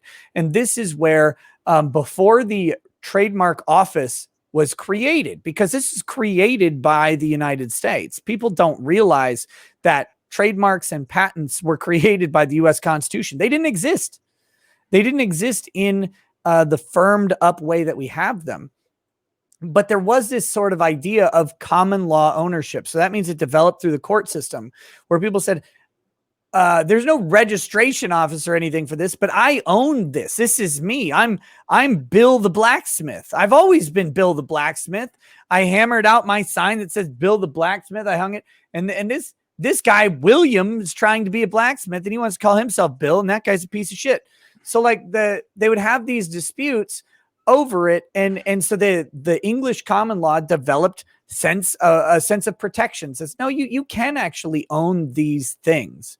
They didn't have a whole field of law for it. So we developed the trademark system, which had registration and this very nice rigid set of rules around it. But we also incorporate the common law thing. So when you start using a name in commerce, you don't have to go through the burden of getting a trademark, of registering a trademark. You start using it and it's unique and it's identifiable to you and your business. It's yours. You own it. That recognition is there. In the same way that if you wrote a story, but didn't send it to the copyright office to copyright your story because maybe you didn't think anybody would buy it, you own that story. Someone can't come in and like write this, like steal your story and publish it just because you didn't register a copyright on it. So that's what's going on here, is that there is the registered mark. That's what Preston is applying for. That's what Ethan is now applying for. And there's also the common law mark, which is it's a recognition of ownership that predates registration. That's very thorough. Good job. Yes. I could see everybody dying on the inside while I said that. Sorry. But, so I've read through this. It's an 11-page motion. And this intro actually summarizes kind of the action pretty well. So I'm going to read this real quickly. Petitioner Preston has based his entitlement to bring this cancellation proceeding on the fact that petitioner's own trademark applications were suspended in view of defendant's registered mark. Okay, so here's what's going on. Antonio Critias, as people know him, as Ethan said, has a registered mark but didn't use it. So Preston files his request to register the Comicsgate trademark. It gets rejected because there's an existing mark. They say, no, you can't have this. Somebody else has this. Well, then that gives you the statutory grounds to bring a lawsuit to cancel the mark. You could say, yeah, he has one, but that asshole isn't using it, so I'm going to take it. And that's the basis of Preston's action. Where Ethan comes in is he says, okay, yeah, that's fine against Critias, but it's not fine against me because I am a common law holder of the mark. So ordinarily, this is a standard uncontroversial grounds to seek cancellation of that registration, but this is not an ordinary case. Here, as defendant will show, petitioner's applications are void ab initio. This is my favorite type of Latin because you can just kind of figure out what it means from the beginning. They're void at the start. Petitioner filed 2 applications declaring its intent to use the mark Comicsgate, but petitioner was not the proper party with a bona fide intent to use this mark. The public record, largely a selection of petitioner, this is Preston's own admissions, show Comicsgate in commercial use years before Preston filed his applications. Thus, Preston is a mere intermeddler, a self-appointed guardian of the trademark register, and has no statutory right to bring this cause of action. So what this whole thing says is that, look, he's going after this mark that someone had registered because they didn't use it. However, he's ignoring the fact that he doesn't have any right to use it because someone else already has been. And has been for a while. And that would be Ethan in this case. So that's the main sort of thrust of the arguments that are in here. I read through this. It's a very well-written motion. It's concise. It's 11 pages, which made me not want to die. That's good. A lot of times lawyers are like, oh God, it's got to be 30 pages like that. Mm-hmm. I just got to write 30 pages. Like, no, please don't. But the arguments summarize pretty much what I've said. My favorite part is, I think it's section 3C, where we get to find out. Yeah, 3C is where we get to see all the stuff Preston has said about this, which sinks his whole claim to it. That's my favorite part. So it's, or is it 3D here? Yeah, here we go. 3D. Preston admits Comicsgate was used in commerce to promote the sales of comic books prior to his application filing dates. So now we get some statements here. Here we go. These are things Preston said on YouTube. And guys, this is actually the downside of being someone who talks on YouTube a lot, is that you record stuff. And then the public can go back and review what's recorded. That's actually mentioned in the lawsuit. It's also true. So quote, Preston, I like to get different quote. As a small creator, you're going to naturally kind of find yourself either falling in with, or having to actively reject the Comicsgate crowd.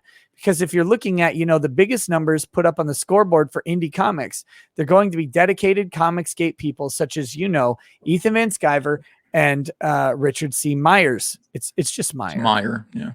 And Ethan Van Sciver has gone on record as saying, hey, if you're a comic creator and you're Comicsgate friendly, come on my platform. So here he is. I mean, this is back January 9th, 2020, which is prior to his filing of these registrations. He's admitting, even here, that there is a Comicsgate crowd, Comicsgate people involving biggest numbers and a scoreboard, and Ethan Van Sciver and Richard Meyer. So this is great because even if he doesn't think that you're the owner here, he acknowledges that it's either you or Richard, right? Like it's not Preston. Right. That's the best part. He's put some impressive numbers up there, not only for himself, but also Antonio Bryce with Brand. He was able to take a guy who had just an idea for a comic and just some preliminary artwork and get him to now 55,000 on the crowdfunding website Indiegogo. And so there's certainly that temptation to go, okay, I'm all on board with Comicsgate. So You're again, welcome, Comicsgate. You're welcome. Look how great that is. That's true. I mean, just aside from this bullshit, right. Antonio Bryce, just a man with an idea who had tried to crowdfund a comic book on his own, and he couldn't do it, and he came over to Comicsgate, and we got him to $55,000 at the time worth of funding, so that he could make a comic book. And he ended up at about $79,000. Like he ended up doing much better than this by the end of his campaign. This was still while his campaign was selling. So it's the magic of Comicsgate. It's great. He says, and for me, this question has gone beyond theoretical because Indiecron, the website where I listed Guinevere and the Divinity Factory, Indiegogo page, has now come out and said all future submissions must be official Comicsgate projects. So this is beautiful. The reason that you want statements like this is he acknowledges here that there's somebody, even if it's not Ethan, that he's, because that could be the argument as well. I didn't think Ethan owned Comicsgate. It says, well, but that there's somebody or something that isn't you, that you're in the out group. That's the whole way he has phrased this, as he and other people are outside of Comicsgate, and that Ethan and Richard Meyer, these guys are the ones who does it. He doesn't know if it's Ethan. He doesn't know if Ethan and Richard has a general partnership or like an LLC that they created. He's not acknowledging specific ownership, but he acknowledges that something exists, and it drives. This is the best part. By combining that with this, here he is saying this is driving money. And that's what the trademark office cares about, because a critical aspect of trademarks, specifically common law marks, is that they have to be used in commerce. So you can't just register a trademark and not use it. You have to generate commerce with it. And here he is telling the future court that he would not have any idea about at the time he's talking about this. He's telling him, just this one project generates $55,000. And yes, $55,000 is more than enough to secure a mark. That's commerce. Any amount of commerce matters. But this is only just one comic. Like you said, there's technically, and this is elsewhere in the filing. I don't know if it's where it is specifically, but it's over $8 million that has been generated. Which does anyone argue that $8 million of revenue is not a business at that point? That this is not participating in commerce. I don't know how you do it. I love it. I love hearing that stuff. That makes me so happy. I love that people come to Comicsgate. They associate Comicsgate with me. I'm a big part of it. And we come over here and these guys get their comic books funded. That's all I want to do. That's what I want to do with the rest of my life. So I know people, some people are like, just let it go. Just let Comicsgate go. Who cares? It's a tainted brand, because SJWs have said it's this and it's that. Wikipedia has defined it as such. It's not tainted to me. I love it. Here's a great part in this to show you how untainted it is. Your lawyer includes a very nice passage right here. This is actually beautiful. And this is another thing that you want to have happen so that you can put it into your trademark suit. They're going to quote a trade publication to talk about how Comicsgate has launched you into prominence in the comic industry itself. Like, thank you. I think who is it? Rich Johnston, right? Or Johnson, the guy who does Bleeding Cool. Yeah. This guy, I don't know if can we say how much of a favor Rich Johnson did you by putting this out there? Yeah. He has to love you. Like, this is a ringing endorsement from a recognized trade publication that comic professionals routinely interview with.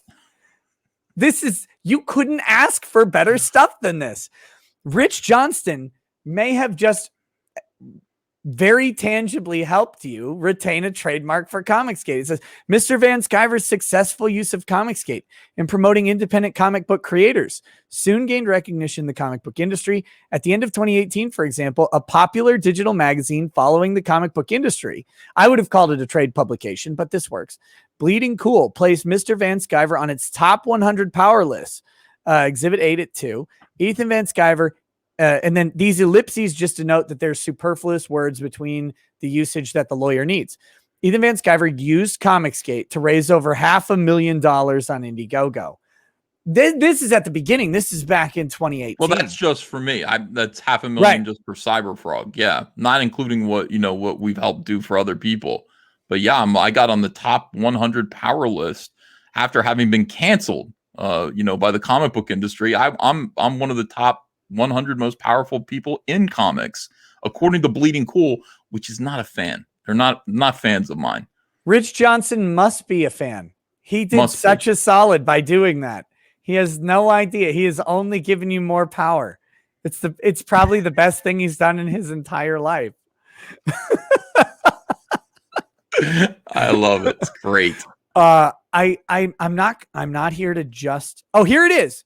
When last checked, this website, this is creatorgo.com/CG that displays Indiegogo campaigns, which the fans have associated with Comicsgate. This is very, very important that a fan has associated these things with Comicsgate. One of the critical aspects of trademark lawsuits is the idea of something called brand confusion or consumer doubt.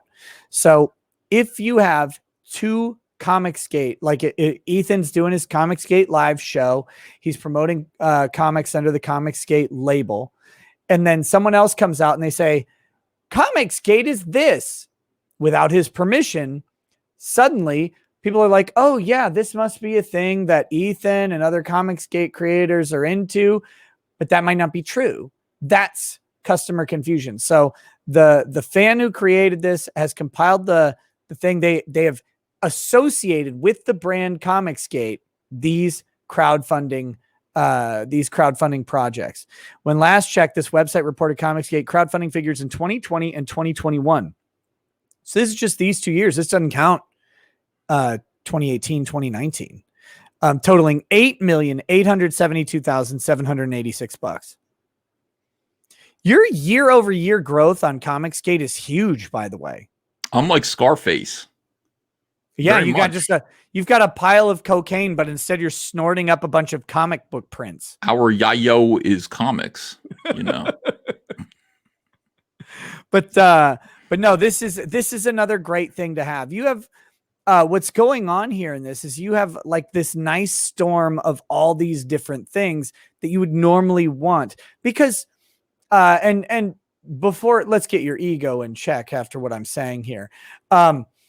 This is what any business that is active in trade should be generating, right?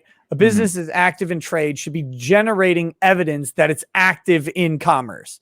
You've got customer reviews. You've got people talking about your product. You've got trade publications or newspaper articles saying, hey, there's a new business in town. It does this. It's Moe's or whatever. Like, you have these things happening, and that's what should be happening. It's great to see it happening in our space, though, because, this digital space that we're all making money in now we're pioneers in this. This is only a couple years old. No, it's the Wild West. I mean, I really feel like we've just moved out west away from the big cities of the East. And we're building our own little towns. And it's like, well, we don't have Marvel or DC or Image or Boom. As comic book publishers, we have to learn how to do it ourselves. We have to learn how to fund things ourselves and create our own town. That's what we're doing right now with the Cyberfrog toys. We don't have a toy company, but we should have one, because we're making all of these children's toy properties. Children's comic books. We're creating all these IPs. There should be toys. So let's start building it now. That's what Comicsgate is. It's part of what Comicsgate is. And it's, again, I know this is what I want to spend the rest of my life doing. I don't ever want to stop doing this. I'm going to be 85 years old. I'll still be Comicsgate and still be building something. It's gonna be on YouTube. Like, listen here, He-Man's about semen. I've been saying it for 22 years. Hopefully I won't. I mean, we'll see what we build. We'll have some kind of. We'll have much more. Of a platform underneath us. Hopefully by then. But yes, I love this idea. I love the idea of taking back power from these people. It's fantastic. We've got a couple chats here. Call Majed says it allows a lot of people to. EVS proving once again that fat people are just funnier. Just for that, I'm buying a frog. So there you go. Oh, thank you. That's great. Sold a frog. Jason Smoot says, what does any of this have to do with cash grab? Also, let's get John Malin over 110K tonight. Yes. Go back. Godlike by John Malin. Godlike, right? Godlike. Yeah. John Malin's new book just launched yesterday. First 24 hours of funding, it raised $104,000. 110K for Godlike would be great, but remember that we've got 2 days left on the Cyber Frog action figures. So that's why we're talking about them tonight. I know there's going to be. I'm assuming you're going to be doing a big push over the next day to wrap those up. But there's 2 days left on the toys. Let's hit those. Buy toys. Buy some early Christmas presents for kids that you know. Teach them that. Get little comic skaters. They have no idea what they're doing, but get them in with the toys. And that's actually how a lot of kids used to get into shows. It was symbiosis. Like the shows sold the toys, but the toys also sold the shows. That's our next step, is using YouTube to actually create our own animated shows for our properties. I mean, we have everything that we need. We have the talent, we just need a little bit of money. So we'll be, we've got the toys, we've got the comics. Let's make cartoons, and we're going to do that. Alexander Maxwell says, EVS, though I don't financially back Cyberfrog, I'm a big supporter of Comicsgate and taking back the entertainment industry. I love to create my own manga style comic, but all my skills lie in writing. Any advice? Find an artist. Yeah, there's literally a billion artists. There's a billion, and they're all varying skill levels. And here's the crazy thing: an artist who might be bad at one, like they can't draw hyperrealism. You're doing manga, you don't need hyperrealism. They can't draw anime characters. Okay, don't do the manga in the style of anime. Make it something different. You can find an artist. You can pair with them. You can find someone who's in your budget. You can find someone who, most importantly, I think, is that you work well with, who can put your vision on paper. That's the trick with the artist. It's less about like what style they draw. It's less about what they do. Can they put what you have in your mind on paper in a way that jumps off the page and grabs people? I guarantee you, there's probably 10 artists watching right now at least who could make that happen. So start putting your story together, get it down on paper. If you're a writer, get it down on paper, start writing it out, and then start fishing for artists. Get an idea of how much they cost. And then, put out an ad somewhere. I mean, there's all sorts of places on the internet to find an artist.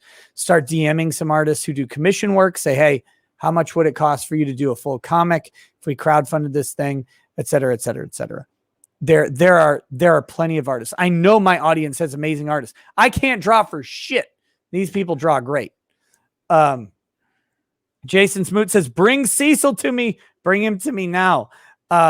Jason, first of all, thank you for the huge donations, but I don't know if you're in a proper state to have Cecil with you. Bad things could happen. You could wake up walking weird.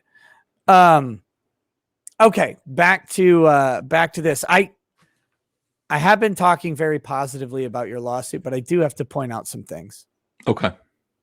Your lawyer has made some critical errors. Okay.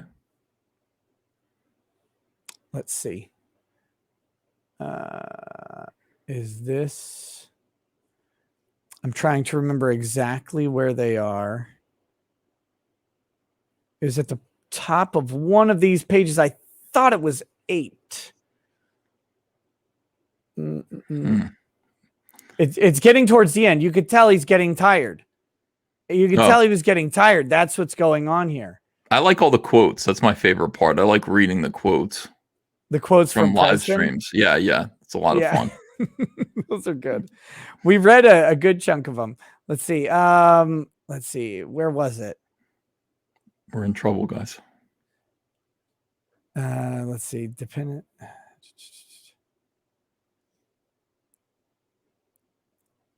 You could see how prominent the mistakes are that I'm having to scramble to find. This is good. I liked this. I think it must be on the next page. So defendant notes that Preston's knowledge of Comicsgate being already used in the marketplace in connection with comics should have stopped Preston from filing his intent to use applications. As pointed out previously, both applications require a sworn declaration under oath. It says that no other persons have the right to use the mark in commerce. Perhaps Preston was grossly negligent in signing this false declaration. This is very nice. Perhaps it was a deliberate false statement. All that matters now, besides the lies, is the fact that Preston is not a party entitled to use the mark, Comicsgate, and commerce. Accordingly, both of his intent to use applications are void ab initio. Here we go. The board has the authority to address the common law mark to the extent necessary to decide an issue properly before the board. Petitioner's right to a statutory cause of action. CSP cannot complaint that. Oh, done. Look at this. Look at that right there. You lose, Ethan. That errant T. It should just be complain, not complaint. Who is it? Can we fix it? Can you fire the lawyer? I mean, you gotta start over from scratch. Maybe some whiteout. Shit. You got to talk to He-Man for the whiteout. I hear he has. I hear he has all of. He the has white the liquid. power. Yes. There's one there. There's actually another one. I don't know if I'm going to be fine. So this is a beautiful. This is actually a beautiful argument. Let me break it down legally. What's going on in these? I've skipped over a lot of the argument. Again, this is a well done motion. I can't overstate that. I can't overstate that. This is a well done motion because it addresses a lot of things. So one of the arguments Preston might raise, and that's the section we're in, is addressing arguments that Preston hasn't raised but might in the future. One of those arguments is that, look, the board, because trademark issues don't go to court. They go to a board, the patent trademark board, the PTO. And the board of it's like 9 lawyers, which, God, can you imagine a bigger group of horror than that? They get together and they determine these things. So they will be hearing this. The board, what Ethan's lawyer is suggesting is that the board should go ahead and say, not only is this wrong, but he should also just go ahead and decide that Ethan has a common law mark. And in establishing that common law mark, they should go ahead and void entirely Preston's claims. Because if they don't do it now and they say, no, Preston has a legitimate claim on this, but then a subsequent action says, no, Ethan actually already had the rights. Therefore, that would strip jurisdiction from this board if a subsequent board said that you had the rights. So what they're going to say is, rather than doing that in the future and then obviating what was done today, why don't we just do it now? And then there are legal arguments presented earlier that say the board has the power to do this. The board has the power to consider these things that aren't the main issue before it because it makes the system work and it makes it work smoothly. And that's why they have it. So this is actually really well done. I'm obviously just jonesing on the minor typo here. And there is a minor typo that happens somewhere on page 10, but I don't know. Here it is. There we go. Also, no case entitles a petitioners to an unrebuttable presumption. This should just be petitioner. Is That apostrophe statutory S. spelled wrong? Where's that? Statutory, is it, or is it No, statute? this is correct. Statute. Statute. Yeah, this is Okay. correct. So it's just this apostrophe S on page 10. Oh. I'm pretty sure those are the only two typos that I saw. And it is funny because this is what I've noticed a lot in reading a lot of legal documents is typos tend to come near the end. Yeah. You're like getting done. You're like, you're in the groove, right? You're like, Get because it done. tell you what, the first couple pages of a motion are horrible to write. Like, where the hell do I start on this thing? And you get going, you get in your groove and you're like, yeah, I'm kicking this guy's ass. And then you get a little bit. My get a little lawyer's bit watching. He's so happy right now because he's like, that's it. I'll fix that. We're filing this tomorrow. So I'm pretty sure that's it. I seem to remember just the top of page 9, the top of page 10 having those things. I didn't notice anything. Nothing else jumped out at me while I was looking through it. But this is all like the arguments in this thing are good. They're all sourced and cited, which is great. And you know, you never know what they're going to do, right? This is a gaggle of lawyers or a judge in any lawsuit. You never know exactly what they're going to do. So what you do is you make the best damn motion that you can, the best complaint that you can, the best answer that you can. You put it down there, you cite it all, and you say, here we go. Here's all the authority in the world for you to make your decision. Now, please make it the way I like. Mhm. But I think, the law is on your side. Common law is on your side. Common sense is on your side on this. The best argument that Preston seems to have is that you haven't registered, but that's not how you determine who has a mark or not. right. I agree. Yeah. So no, this is good stuff, man. Props to your lawyer. It's like I said, it's well done. Scott Houtman. There he Scott is. Houtman. So well drafted motion as far as I can tell, but I'm not an expert. This guy probably could teach me a whole lot about trademarks. So, but from the basic flow of it, it's really well done. And it hits all of the things you would want from my understanding of trademark. And this stuff is just particularly damning. Plus you have like 10 exhibits. I didn't even talk about the exhibits. Oh, they're funny. I mean, look, if you're a fan of, if you're amused by the characters involved here, this is a very entertaining filing. I'm sure they're going to post it on Kiwi Farms, and you'll be able to read it. But it's a lot of fun, and it's full of proof. It's full of actual. It has the breadcrumbs like this. I mean, this is me using Comicscape for the first time in trade. Here we go. 12th. July 12th, 2018. The singular Comicsgate live chat. Look at how exclusive that is. Mm-hmm. Everyone who is anyone, the singular Comicsgate. You've established. You have unzipped and dropped it on the table in the title, right? Like, this is my thing. This is Comicsgate. July 12th, 2018. And then you have the link to all these different ones. You got Red Rooster, Trump Space Force, Kill All Men, Cyberfrog Blood Honey, Jawbreakers. And if these two alone don't elicit the Comicsgate response, I to anybody who's been watching, I don't know what does. Yeah. Like, that's Cyberfrog and Jawbreakers launched Comicsgate effectively for most people. Look, and then here's the total what those just that first live stream amounted to. $1.2 million in commerce. yes. We're so cool, man. I love Comicsgate. I really am proud of us. July 28th, 2018. Comicsgate used to promote Indiegogo crowdfunding campaign on Twitter. Cyberfrog leaps past 475,000 as we enter the final 24 hours. Will we break $500,000? Anything is possible for Comicsgate. That's me, Comicsgate. That's me Exhibit using the 3, word. you got Red Rooster. God Here, damn it. these are just the campaigns. Trump Space Force. You can see the money they raised. Yep. You've got so this is 72,000, 197,000, 47,000, 538,000. Jawbreakers 404,000. We've got this is the information about the mark.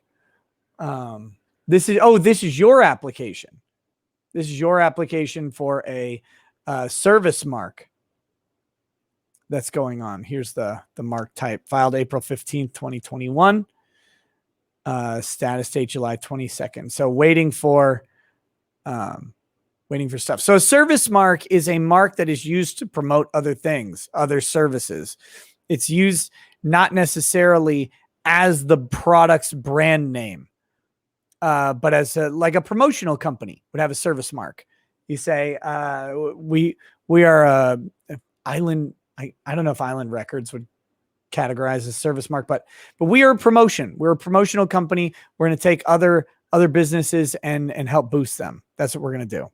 Yeah. Guys, So I've that's already what's been going doxxed. It's perfectly okay. I don't care. My Oh, is dox your- is everywhere. No, it's not on there now, but people are like, Ethan's going to get doxxed here. Your Actually, PO box. my Your PO PO box box is is there. doxed. It's Doxed okay. AF. Get wrecked. If you want to Ethan. know where I live, check the white pages on the internet. And it's there. Doxing ain't no big thing. Awesome. So here's the Common Sense Press. This is another one of his applications or public information report. Okay. Yeah. That's just Preston stuff. Petitioner Preston Poulter's admissions at Comicsgate is a service mark used in commerce to promote crowdfunding of comic books. January 7th. These are the streams where these were those quotes were drawn from. Where he basically separates himself from Comicsgate. He refers to comics.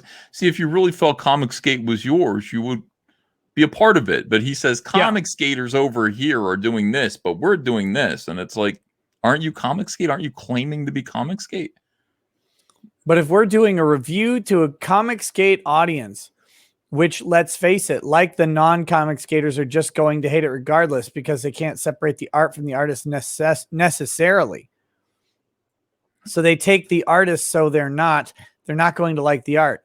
So now who do we interview for? It's probably the people who simply are Comicsgaters, and that would be like doing a critical review of the Bible for Christians. So yeah, he's putting himself on the out group. Mhm. He's not in Comicsgate. He has to reach into it. When it comes to the Comicsgate crowd, EVS and Richard Meyer are kind of define the genre. So yeah, we've got that. This is all good stuff. Here's Brand at the time. Comicsgate is a cult of personality that breeds artistic conformity, says Preston. That doesn't sound like something you'd want to own. What You know about that? this one? To only list official Comicsgate products leaves the rest of us to ask, what does that even mean? I'm not part of Comicsgate is what that means. Shit. Richard Meyer argues that Comicsgate is simply a content label. I argue that it is instead a cult of personality around the movement leaders, that it seems to be breeding a new conformity. You can argue that, but you've just gone ahead and said that you're not in the label. Right. I want to talk about Comicsgate for a bit. I'm putting this under the series I'm doing for comics creators because these are decisions you're going to have to make. Yeah. It's thing after thing. Here it is again. Same live stream. This is your Comicsgate live stream, October 17, 2018, with Brand, Galactic Comet, Asami, Brutus, Black and White, Lone Star, Bigfoot Bill, Graveyard Shift.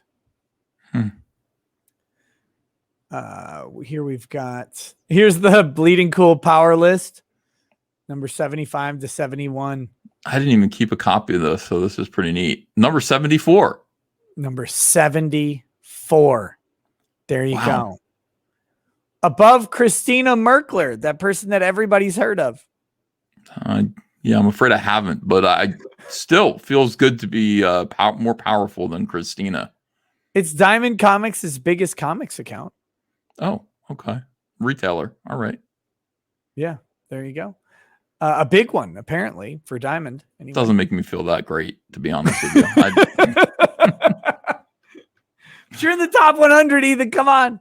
So here's Pocket Jacks Comics. Group labels serve to solidify the nebulous and varied goals that make up a group's affiliation. In this case, Comicsgate is a label which EVS has defined the meaning of the group as well as defended it against use by unwanted outsiders. Oh my God. Come on. This is Oh, that's what you read. Like, that is the juiciest quote I've seen so far in all of this gee to me. whiz. If you have defended it against use by unwanted outsiders, not only do you stake ownership, but you've defended it. He's acknowledging, as of July 7th, 2019, which predates his filing, which was in 2020, that he knows that you've defended it in the past. He must be referencing the Vox Day stuff here. Like, that's the only thing you can take, is that he's referencing the Vox Day, a brief attempted coup of comics. Comicsgate has come to mean EVS and Friends. So EVS and Friends will decide what the next iteration of Comicsgate is. I'm guessing it will still be EVS and Friends. Thank you. For that matter, many members of Comicsgate have attacked creators for trying to steal/grift by presenting a comic book to them who do not fulfill their identity requirements as fully Comicsgate. Look, again, yet another quote protecting the brand. This is good stuff. I'm telling you, this is fantastic. It got reviewed well by Son of Comicsgate Live, as well as Comics Gateway. The notion that you look at CF as holy scripture illustrates what I've been saying. I think he meant CG. This is probably a typo. Probably CG is, Cyberfrog. oh, that might be. CG is Ethan's little club full of Ethan's little sycophants. Mm-hmm. Flattering.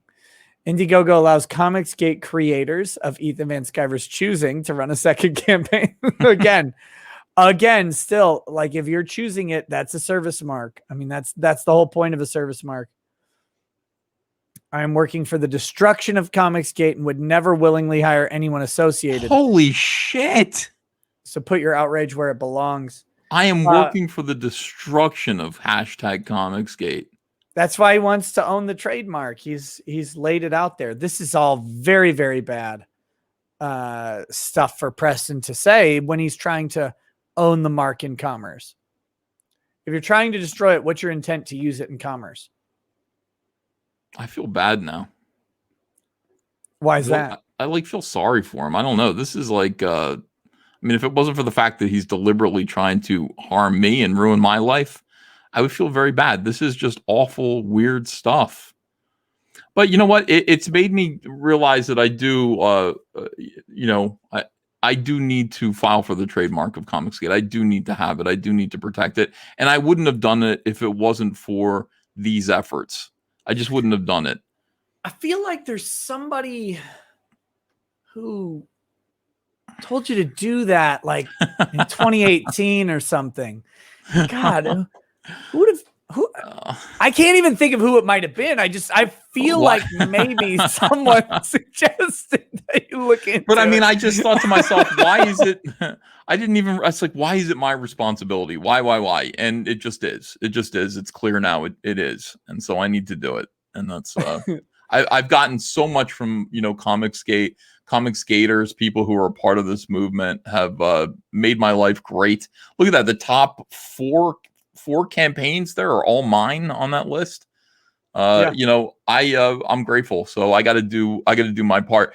And it was my wife who reminded me of this, because I thought she was going to say, you want to spend money?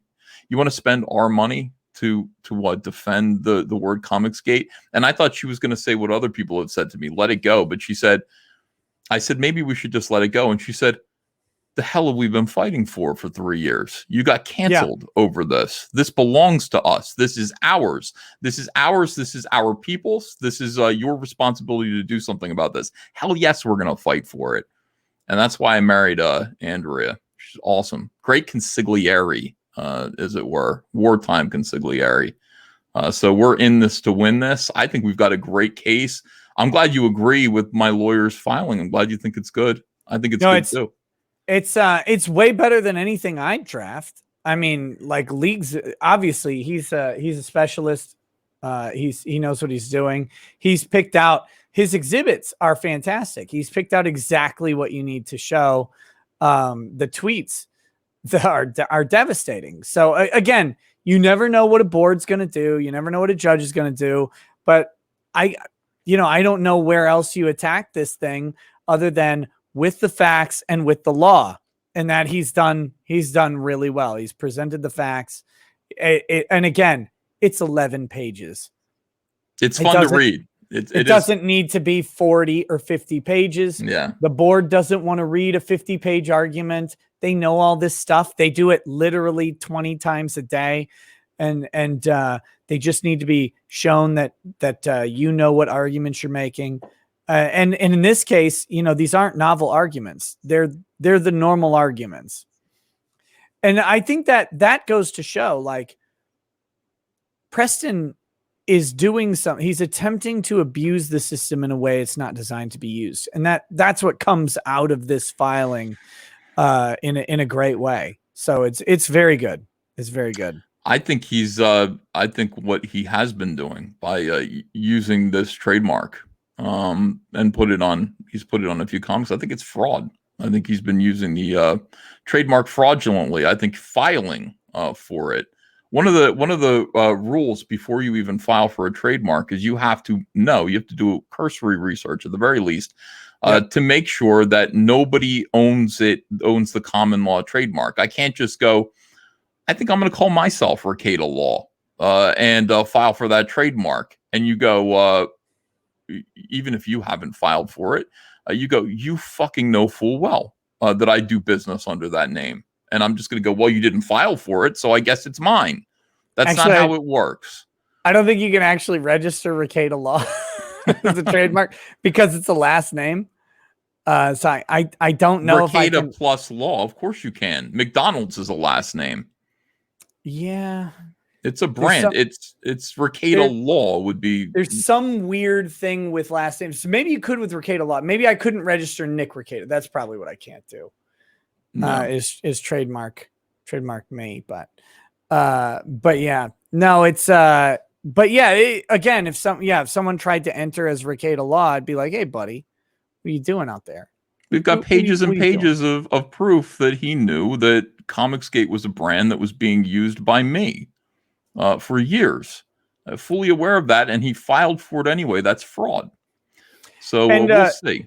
Yeah, so this is even worse because typically what you've got is like some where they should have done an internet search and looked for something. Like they should have found it, like you said. So you have a duty to check the registry, but then you have a duty to do some diligence in looking for a potential common law mark holder. And remember, those aren't registered. So there's a handy database where you can just type in whatever you want and see if it pops up and on the trademark registration. It's hosted by the patent office. It's free to use. Anybody can do that.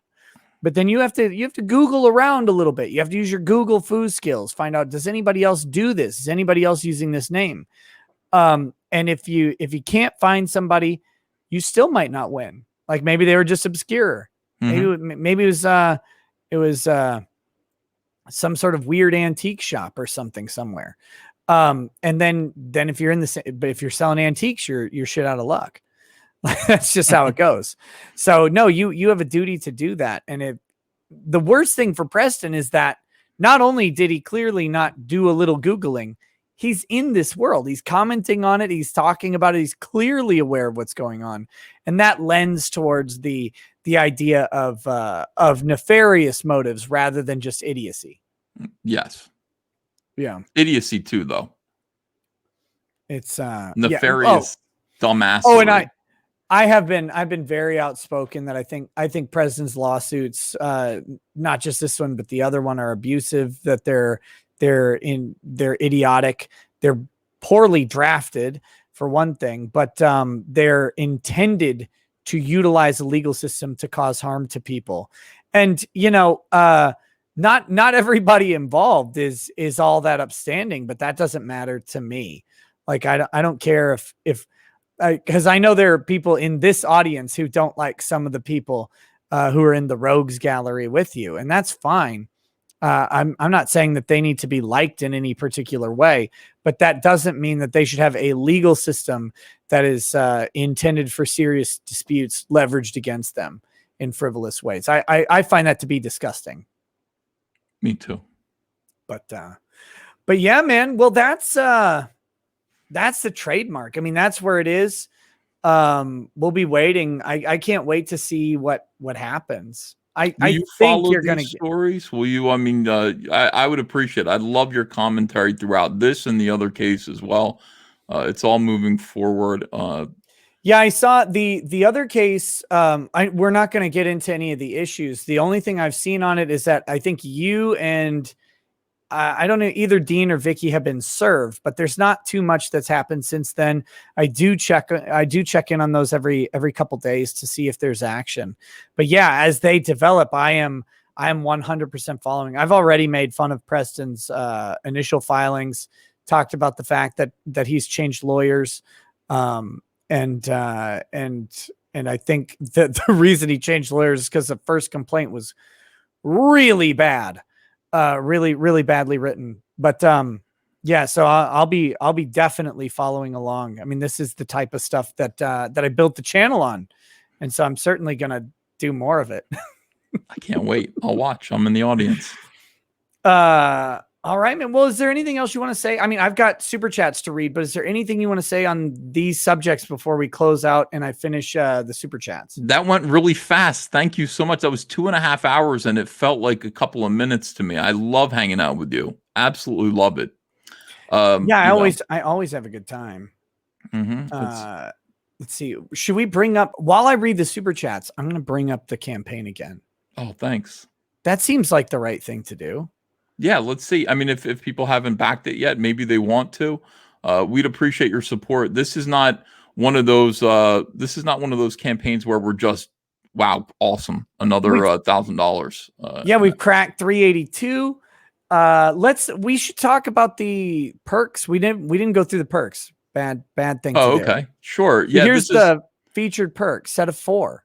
Featured perk is one of everything. People like that. And when you click on that, there's an opportunity, I believe, to get the variant Heather Swain at checkout. If you want to add that on, a lot of people are doing that. We try to do add-ons so that, look, you can get one more, you can get one of this, you can get one of that. But that variant Heather Swain. And then also I will autograph all of your toys for $10. So there's that add-on as well. Yeah. Not $10 a toy. No, I mean, if you just order one, I'll autograph the one for $10. But if you order 20, I'll autograph all 20 of them for $10. It's just an additional. What if I order 4, add another set of 4? It's still $10. Yeah. I don't mind. It doesn't take long to sign. Terrible marketing. What are you doing? I've learned so much from conventions. I've learned that the mere act of writing your own name costs like $70 for some people. Yeah, that is true. But it's just, for me, it's a way of just making a little extra money. I think it's a good bonus for the campaign. We're just trying to get funded. And again, this is not about like, oh, we're trying to rack up money so it goes in all of this money, every penny of it is going to go to the production of these toys. If we raise more, like if we raise $500,000, $600,000, I'm improving the packaging. I'm improving the toys. I'm going to spend every penny on making these the very, very best products that we can. 400,000 is the bare minimum. I can make the toys. I can put them on bubble card stock, and I can, do all the little extra accessories. But in order to make nice boxes, nice packaging, all this stuff, I need more money. So I'm going to, this is the last 2 days of the first 30 days of funding. If we can get funded over the next 2 days, that would be great. We'll extend it another 30 days and let's just make these toys even better. How much do you think Jamie Lannister charges for an autograph? Think it's $10? Oh, shit. Jamie Nicolaj Cousteau Walder. $50. 80. $80. It's $80. I just went to the mob movie convention, Sopranos Con in Atlantic City, and it was fantastic. The most expensive guest there was Lorraine Bracco from Goodfellas, and then also Dr. Melfi from The Sopranos. And for $60, you got a whole experience. She would autograph your whatever. And they made a kind of a big, gigantic tube that you walked into. There was a door, and it was a scale model of her office. So you're sitting in Tony Soprano's therapy chair. She's sitting across from you, and there's a photographer. So you're getting therapy from Dr. Melfi. $60. Yeah, that's a good price. You get the experience. You get the swag, like the picture memory. That's good. It was awesome. I got the picture. I didn't know how fat I was. You should have seen me. I am fatter than Tony Soprano in that chair. I just cropped myself out of it and said, "Look how good Melfi looks." Still, it's a fat enhancing chair. Yes, indeed. God, we all need one of those. Like, no, we don't. We don't need. You might need one. You could stand a little bit of extra skin on those, a little meat on those bones. No, I have cut 5 pounds. I was up near my max weight not too long ago, and I was like, Jesus, and I started not eating. Like, I was like, I hear anorexia works for these things, so I tried that out. It's going great. Yeah, I cured myself of that disease. I would love to do that. Everybody right now is getting thin. Cecil looks great. John Malin looks great. You know, people are really working on. I'm working on it too. I eat fish and salads now. I'm really trying my hardest, and I'm doing a little exercise. Very little. What always kills me is when I get busy. Every time, like, I won't eat a lot of good stuff during the day, so I'll go to the store and I'm like, okay, I'm gonna get some good dinner. And I'll get a good dinner, and I'll buy like a 2-pack of Snickers, and I'll eat that on the drive home. You just undid it. I haven't had any sugar. I've not had any pie. I've not had anything like that in like a month. I've really been pretty good. Oh my God. Yeah, but I don't feel like I've lost any weight yet. So I think I need to run more. Dude, I don't know. Whenever I run, people are like, don't run, it's stupid. And I'm like, Jesus, what do you want? It works though. I got everybody saying that to me. Mr. Biggins over at don't listen. Don't listen to that guy. Have you ever met that guy? No. He's a fucking giant. He's this big. Don't run. I'm like, you can't run. That's the problem.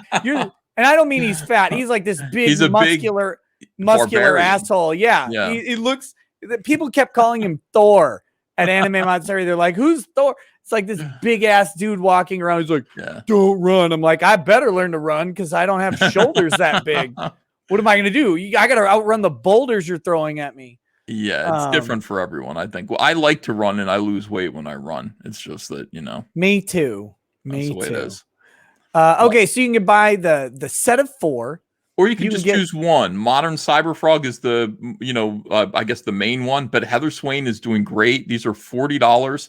For $40, you're going to get the extra 3 sets of hands. You're going to get an extra swap out head. And God willing, you're going to get the weapons and another couple of heads as well, if we can get the funding. So you'll be able to modify your Heather Swain action figure in a number of different ways.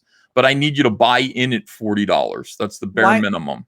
Guys, you could be buying 10 Heather Swains. You're a harem anime already, just by yourself. You don't even need this. You got the 90s Cyberfrog. You've got the Vespis. The Vespis is the big one. It is $75 for a Vespis. They're gigantic toys. You're going to be really, really happy. And if you want to, there are people who are like, I'm going to start building a Vespis army. I want a whole swarm of them to fight my toys. I have them at 2. You can get a 2-pack with like a single shipping charge. And then you can get that and you can add on a second 2-pack. So you've got 4 Vespis coming in one box. Now we did, we got to, keep scrolling down there. I think like 1 or 2 more. Yeah. 2 sets of 4. 2 sets of 4. Now that, that's for people who want one in the package and one to open and play with. We're fortunate. This is, we're actually making a little progress. Big Bad Toy Store is going to be the internet retailer that carries Cyberfrog toys at a marked up price. So, when this campaign is over, they'll be selling these toys to everyone, but you're going to pay more for them there.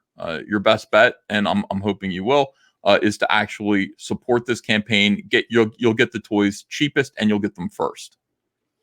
There's something you haven't done on this stream, and I'm a little disappointed in you. What?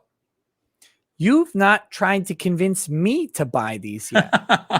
I'm so grateful to be on your show. I wouldn't. Please buy them. I would appreciate your support.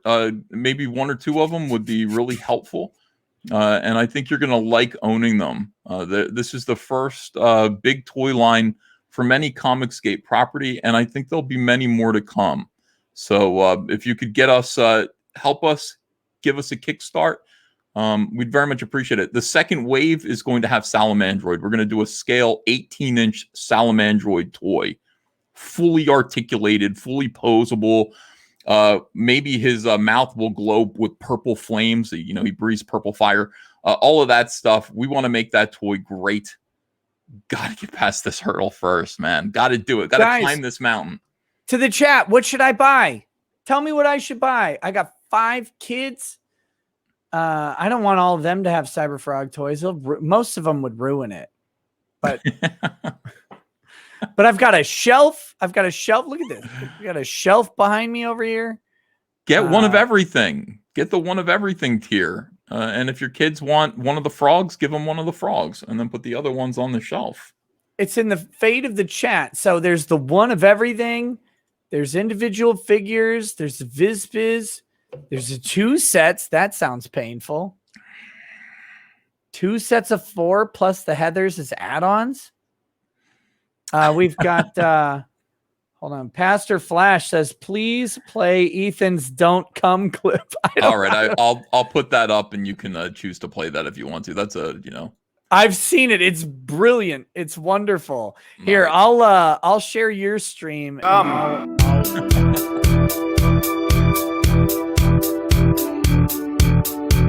Don't you love it when they say, Do not come. oh, I'm going to come. The president and I don't want to come. I'm going to come. Do not come. Oh, I'm going to come. Do not come. Do not come. Oh, I'm going to come. Do not come. Oh, I'm going to come. I'm going to come.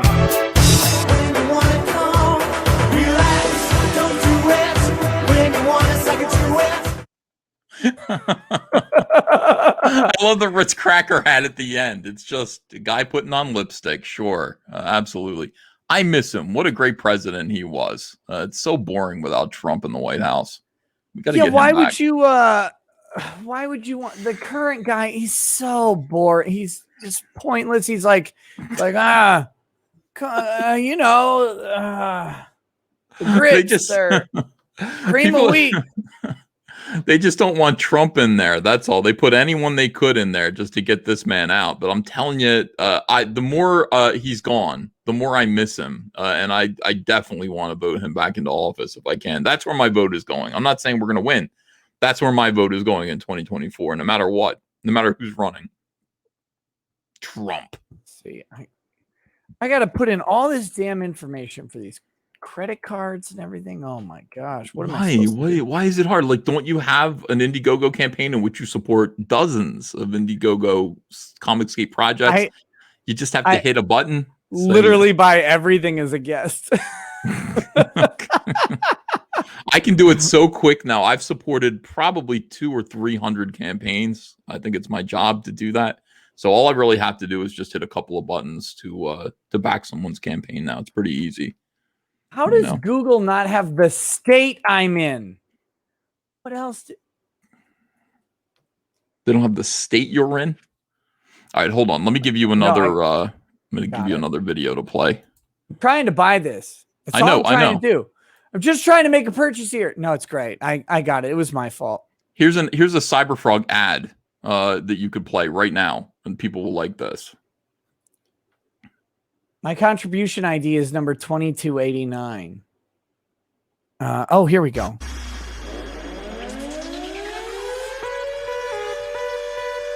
Well, it's not up yet, though. Yes, it is. I don't see it. It's up on the screen. It's just not on my screen. Okay, I'll watch it over here. Everybody in the audience, now listen to me carefully, is being given a special package, and I don't want you to open it. Do not open it. Cameras are on you, so do not open it until I tell you. All right, open your boxes. Open your boxes. 1, 2, 3. Head.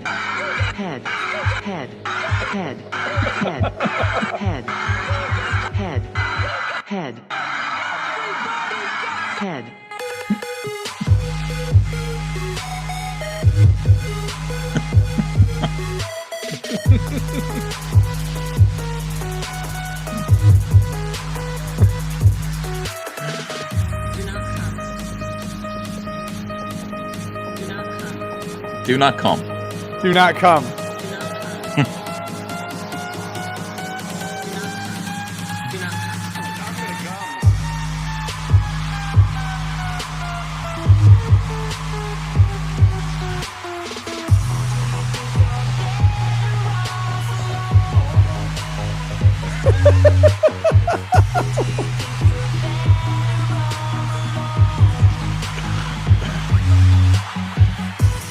I can't believe you're out here poaching Bad Boy Bill on my stream. You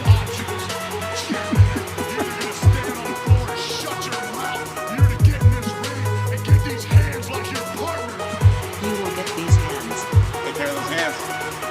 Take me places. I got hands. I'm gonna go pro.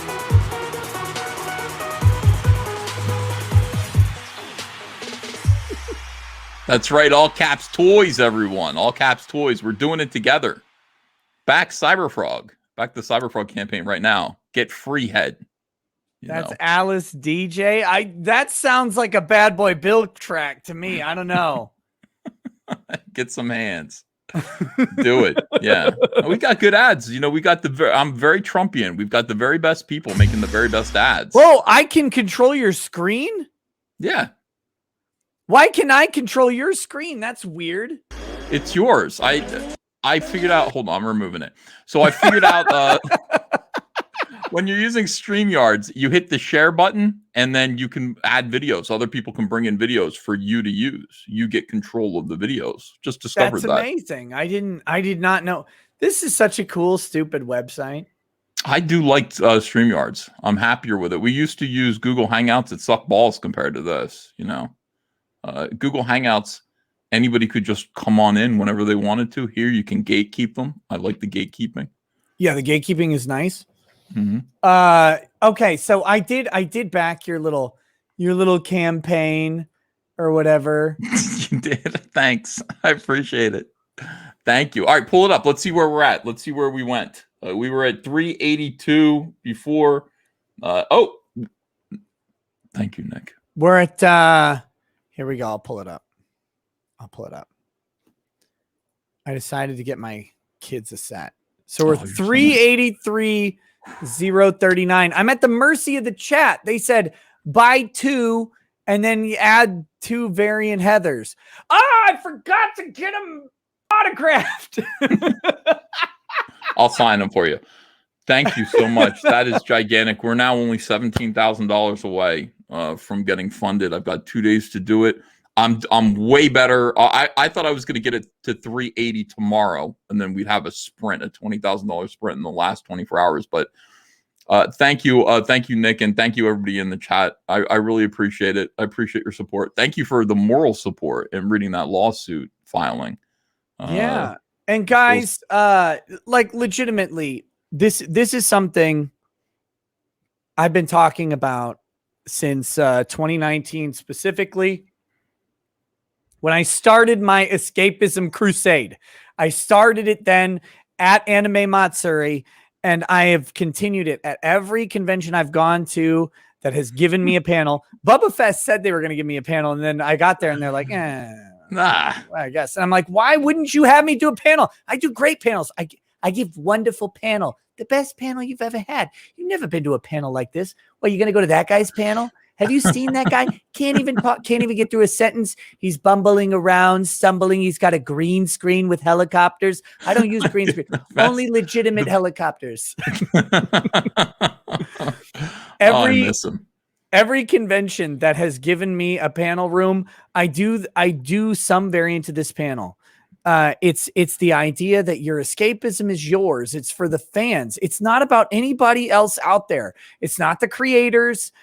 Conventions aren't for creators. Conventions aren't for voice actors or comic book artists or the vendors. They're literally, it's you. Everybody there is a service industry. They're all serving you. All of them are begging you to buy their thing, to engage in their product and what they do for you, though, not for them. Not for them. And so this is one thing I love to see. I've wanted us as the counterculture to break into these things. I loved seeing it in comics. I love seeing indie video games. I love that somebody out there has got the following to make action figures. Yeah, let's do it. Let's do it. Let's do something after this too. Let's just keep it going. Yes. It's next, like you said, you're tackling animations. Let's start making shows. Let's start making movies. And these things require more and more production, more and more people. But you can't get there if people aren't willing to take the incremental steps. You've got to build these industries. Remember, Hasbro has been around for what, 70 years? Yeah. Like they've been making, and they started making little shit things, and now they make a lot of little shit things. Like they peaked in the 70s, 80s, and early 90s, and they made cool stuff, and then they dropped. Look at Lego now. Everything Lego makes, and by the way, Lego makes phenomenal quality products, but everything's just licensed. What happened to the Lego that I loved in the 90s, where they were making their own stuff? They had some asshole, he's like, no, I got to come up with something. I know. Space magnets. Magnet force. Yeah, we got spaceships, and they're magnetic, and we're going to sell magnets, little cheap magnets and things. That's great. And then I want to make another Lego set. Space Castles, ice? medieval castles. Let's just Medieval do all castles. These. That was a great Lego line in the 80s. They had like space, medieval. They had pirates. That shit was rad. They had a frozen space planet, and all of the spaceships had skis on them. And I loved them. I don't know why, as a kid, I'm like, this is cool. Why do they have skis? Doesn't make sense. They're in space. Yeah. But now everything's just, oh, it's Star Wars. Oh, it's whatever. It's licensed. The cost tripled, and everything's like it all over the place. Everything is just shit. We got to make our own stuff, because even if you buy the licensed stuff, you're like, I love Star Wars today. Then boom, boom, boom, The Force Awakens comes out, and you're like, oh my God, I can never give them another dollar. Like, I can't take that money. Stop supporting Disney. Stop supporting Warner Brothers. Stop Marvel, DC. Stop giving your money to these people. They hate you. I mean, if you have principles outside of like far left radical progressivism, they hate you. Take that money, put it into an Indiegogo campaign for a Comicscape book. I beg of you, put it into these toys. Put it into somebody else's toys. Give somebody who has a dream, who is not owned by an enormous corporation, who is not constantly virtue signaling for values that you do not hold while calling you a Nazi. Give that person a chance. And that's what Comicsgate is. I love it. I'm grateful that we have so many people who are a part of it, so many people who are supporters, and so many people who want to try it themselves. It's a miracle. All right. Let's, I couldn't have said it better. Let's do super chats. We'll check on the campaign one more time at the end. If that's, you're cool to stay through super chats. I hope. Of course. Yeah. Maybe one of them is about me. Babolsky says, make Ethan draw something with his foot again. Maybe Sonichu. I'm not the best foot artist. I did try that. It wasn't great. You've got to do an entire Sonichu comic with your foot. You're like the Daniel Day-Lewis of comicery. I don't. Shagaval says, autocorrect mess. God is a that likes hot meat. I think autocorrect got him again. A thought. Yep, he did. Get grifted by autocorrect, jackass. He had to send 3 super chats to say this one funny one because autocorrect kept screwing him over. Oh, it makes me happy. Ulash1 says, did you hear Thea White, the VA for Muriel Encourage the Cowardly Dog, died? I did not. Solid Redfield says the dimensional merge is still no match for DSP. Look, DSP will outlive everybody and everything on this planet. Persona non grata says, how have the last few days been? Better journalism than Tim Pool, Lamau. That's Ethan Ralph screaming, how the last few days been? I'm sorry. I like him. I like Ethan Ralph. He's funny. It sounds like every one of my relatives when I show up at a family reunion. Hey there, Nick. How the last few days been? I haven't seen you in 2 years. Fatal system error. Welcome to super lawyer status. Whoop, whoop, whoop. Jackson Kai, that was my sound effect. Jackson Kai says, found 13 Sonichu comics on Amazon just now. Volumes 0 to 12. $10 for paperback and $2 for Kindle. There you go, Ethan. Wow. Shakaval says, to be fair, lots of deities had familial relations. They did. That's true. And Christian is God. of Quickville. So something to think about. Ball Giant says, EVS, look up Geno Samuel 2.1. He has the full documentary on how Chris Chan became Chris Chan. It's something like 60 episodes. I'll watch it starting tonight. Walter Deadman says, watch George Floyd style riots break out for Chris Chan and thus usher in the blood god Sonichu. Hashtag the merge is happening. Jonathan Ferrier says, Ethan, Ralph's long sleeve shirt is the one Chris Chan has on in those pictures. Meta. That's true. Anonymous says, I bought 2 Heather Swain dolls. I'm going to sculpt and paint them to look like Chris Chan and Barb, and no one can stop me. That's so fucking horrible. Malik Foxon says, looking good at that haircut, fam. Welcome to August, and thanks for yet another Sunday stream. Phoenix Lord Asserman says, Ralph shaking his pig hoof at Josh in impotent rage will never stop being funny to me. Ralph is more pathetic than Maddox at this point. Damn. See, some hate for Ralph. Hopefully we get some Josh hate in here too. I love when they clash. It's my favorite. Mercenary X says, so how badly do you think the fans of 40K should exterminatus Games Workshop? Text to speech, and pretty much every fan fiction writer has given up. Games Workshop is asking for God's karma to kill them over their evil, burn them and their Hasbro CEO with legal suits. So are you familiar with this, what's going on? Mm-mm. Games Workshop owns Warhammer 40K, right?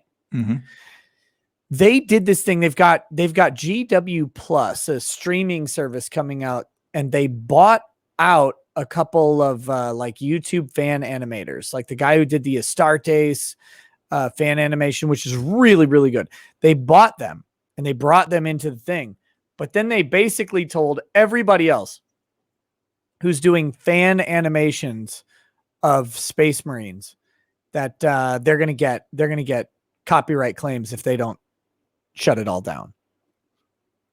Which to me seems like about the stupidest decision you could possibly do. That like sucks. Like, I don't know. People do fan art of Cyberfrog, and I've seen fan art of Heather, right? Yeah. That's, you want that to happen. That's yes. good. It's a good thing. That means people are engaging, and then they're potentially, like, every one of those fan arts they create and share, that's potentially reaching a new audience, like somebody else, and they go, oh, what's this? I like the look of this. It's very, very stupid, in my opinion, what they're doing. I can't believe that they're this fucking dumb. Mercenary X says, as for Chris Chan's dimensional merge, I fear it may be real, but not in the way he hopes. It is more in line to God's plan, how it will troll us. God will make the furries real and the waifus will rule us. It will be better because they will burn Games Workshop. Destin says, do you think Chris Chan will be housed with females or males in prison / psychiatric facilities, given he may have oddball sexual charges? I don't know. I'll have to look. I'll try and find out how Virginia does that, how they deal with gender identity, but he's pre-op. I think they might put him in with men. Good. I don't know that he even has any intention of getting the chop either. So I think they put him with men. Mercenary X says Muppet Babies in the 80s was good. This one with Gonzo, it's crap like this that makes me sympathize with the people who want to ban LGBT and criminalize it. The slippery slope was correct. Remember the gay choir singing about our kids. I have not watched the gay choir video. Dude, it's infuriating. Seriously, when you see it, you're going to be angry. And I didn't know because I'm gay rights, sure. I saw that video and I was like, fuck all of you. Fuck all of you. It was really bad. I've only heard about it. Like I've never suffered through it. Maybe I'll have to do that. You should do it just to be aware of it. Crusader Saracen says EVS giving us literary analysis of He-Man through a gender studies lens is not something I knew I needed. Great stream, Nick. Hope to see you on more, Ethan. You're always great to see. God be with both of you, gentlemen. I'm glad to be here. It's a pleasure. Tread Clown says all Muppets are caricatures of mental illness and neuroses. Gonzo is non-binary thinking emoji. That is pretty funny. It's like, it's a good point. Surprise, motherfucker. Sent $2. It doesn't say anything else. Mercenary X says the problem with is the shareholders, specifically those like BlackRock and other investment corps. They've got everyone by the balls and they're pushing an agenda. Any word on the Vic case? Nope, because I haven't been keeping up because I've been trying to stay alive. No, the Vic case, if we get an update, it'll be on a Thursday. And there's nothing. There's no way to predict it. There's no one who can enforce the rules of the appeals court on themselves. So sorry. Walter Deadman says, wait, I read that one. Not applicable says, hey, you lose some weight, Ethan. Looking good, bud. Hey, there you go. So you said you were working on it, so it's showing. Yeah, here comes the counterpunch, though. I know better than this. They don't say anything. It just says, looking good, bud. Oh, thanks. Babalski says, Ethan Suppley is fit now, you frog fucker. Ethan Suppley is fit now, you frog fucker. Because I said he was another fat Ethan, and they said, no, he's fit now, you fat frog fucker.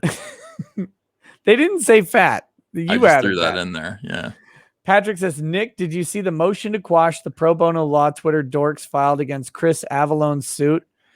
Oh, God. Did a law Twitter lawyer take up Chris Avallone's a case against Chris Avallone? No one told me that. They're just like, oh, you gotta look at the motion to quash. I didn't know that was real. Oh, fucking hell. I know. Tomorrow's show.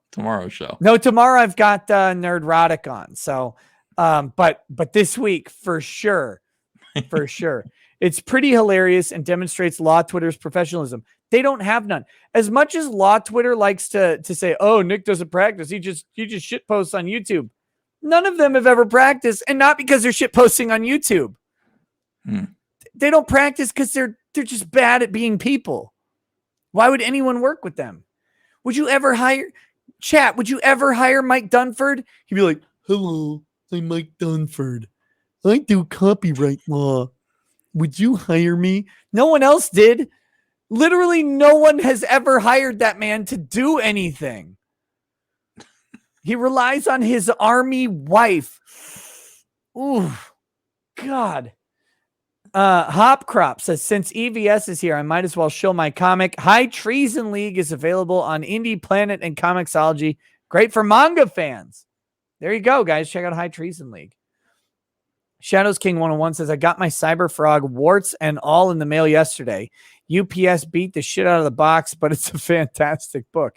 Hey, when am I going to get my Blood Honey box set that I bought? When is that? You mean Wreck Planet? Wreck Planet, yeah. Wreck Planet. Still working on it.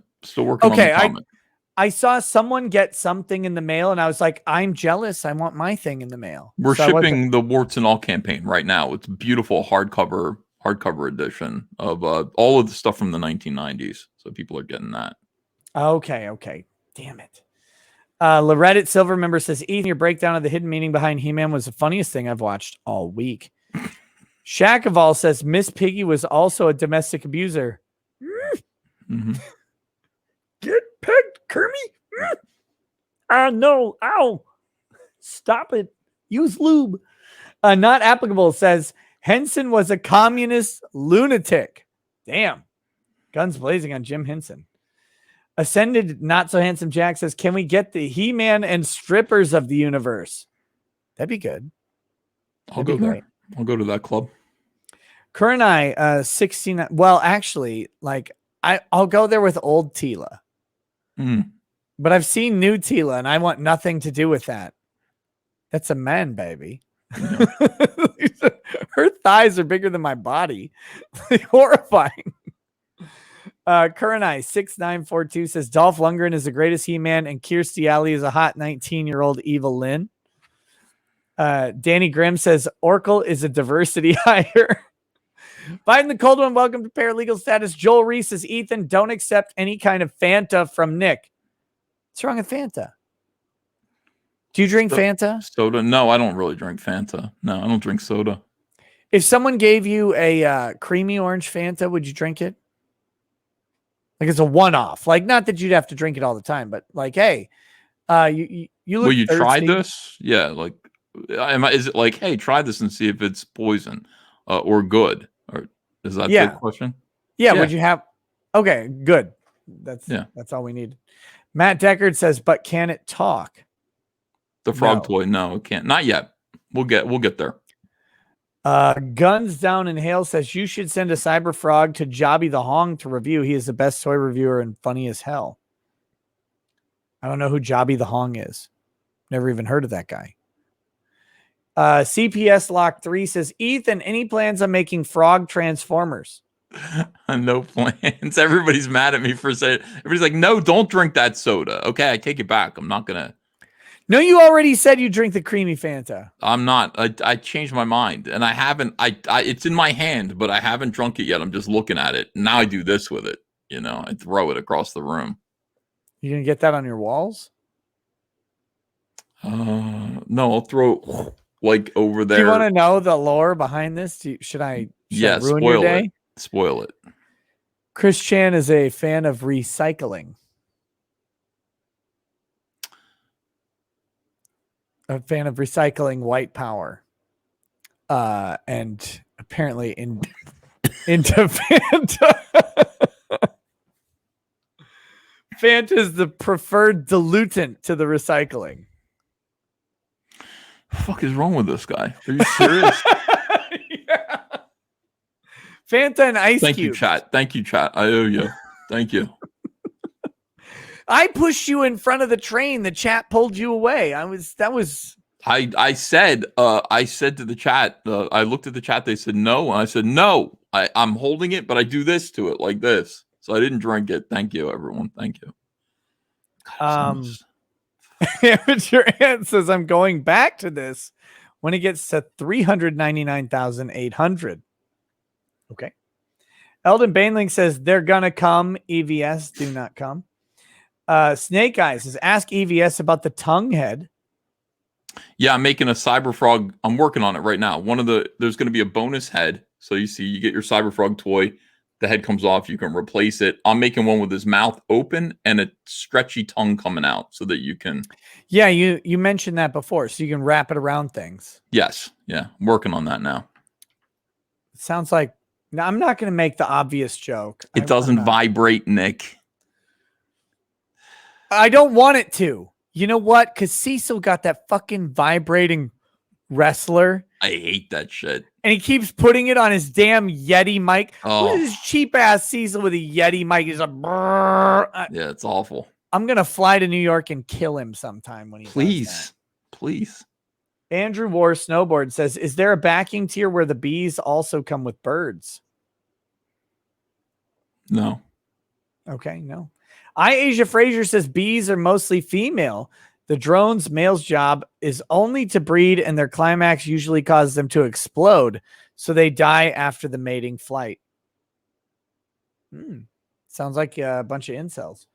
Cars in Depth says we need to invite Russell Greer, Chris Chan, Jay Hefner, Skippy, and Preston Poulter to do a panel together for the Fans Fest. DA Talk says to whoever first reported on Preston's trademark schemes breadcrumbs, you're an awesome guy. Sounds like DA Talks did that. Jackson Kai says, as someone who had to deal with common law trademark issues ending with them physically stealing the sign off our building, register your trademarks. Robert Romano says Ethan's mark dates to June 2018. He acquired Antonio's fully registered mark April. Preston has been infringing on Comicsgate the whole time. Sheila Alien says F Peggy Sue.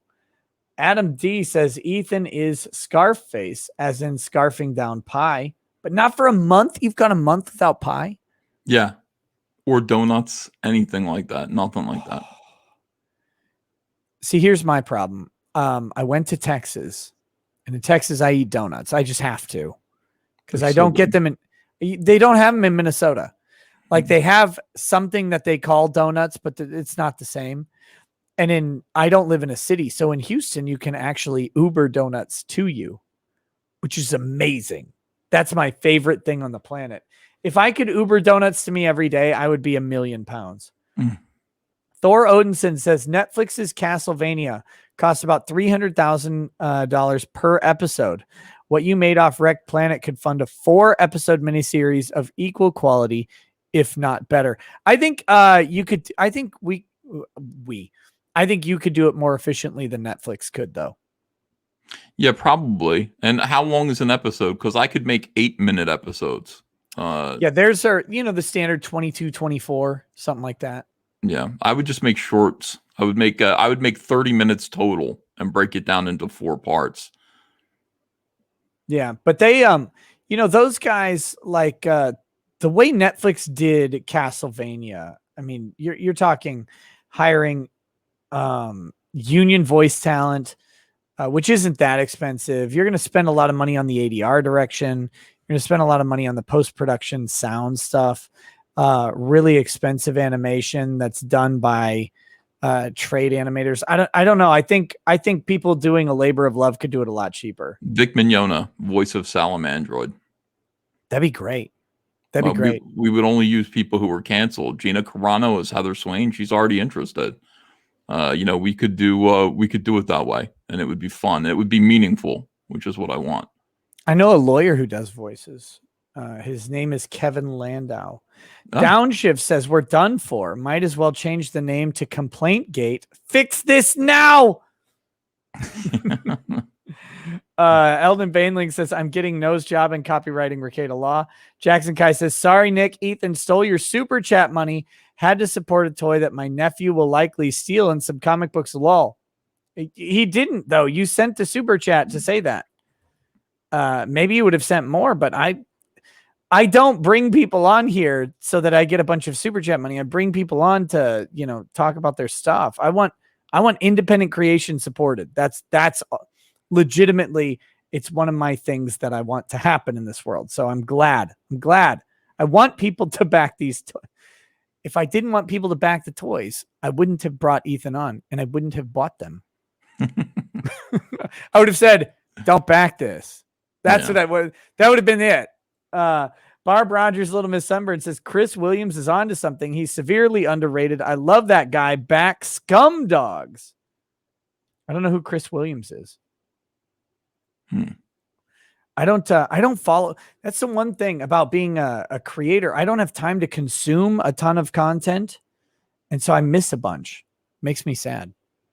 SeedFan85 says, if you wanted to, you could develop an alternative weapon set and put that up as another perk. One step at a time, guys. Barb Rogers, Little Miss Sunburn says, fuck you, I'm going to come. Jackson Kai says, in the words of Chuck Schumer, Donald Trump incited the erection. ASO says, Scuffed Legos, a.k.a. Mega Blocks, has better sets. They have Halo, I think. Forge says, EVS, have you seen Kyle Dunnigan's new He-Man clip? I keep meaning to watch it. I'm going to. I love Kyle Dunnigan. Did you watch did you watch any of the new Masters of the Universe? No, I'm not going to. No? No, I just don't believe in it. I honestly, when I said do not support people who are deliberately trying to provoke me, I mean that. That He-Man cartoon was made to provoke me, to insult me personally, and anybody who grew up in the 80s, anybody who actually thinks these properties are important for kids to see. It was meant to say, fuck you. And I'm not going to be told, fuck you.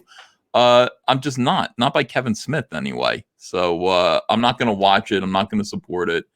And I'm getting very close to canceling Netflix. This Cuties was strike 1 and 2. He-Man is half of a strike. Just give me one more half of a strike and I'm canceling Netflix. You got to get on my level. You already did? I can't cancel Netflix. Oh, you never had it. I'm on my dad's Netflix. No. My parents have Netflix and they created a profile for like the kids and stuff. And I'm like, all right, whatever. So anything I watch, but I haven't watched a second of He-Man and I won't. Like, I don't care. I get the updates. I don't have time anymore. I don't have time for people who hate me. YouTube is great. YouTube is full of people who hate me, but it's also full of people who love me. So I'm going to watch things on YouTube. And my Netflix money, which is like $14.99 a month, 2 months of that can buy me a comic book. It can buy me a copy of Godlike by John Malin. So I'm going to cancel it. I'm going to pour that money into Indiegogo campaigns by comic skaters. Yeah, it's amazing.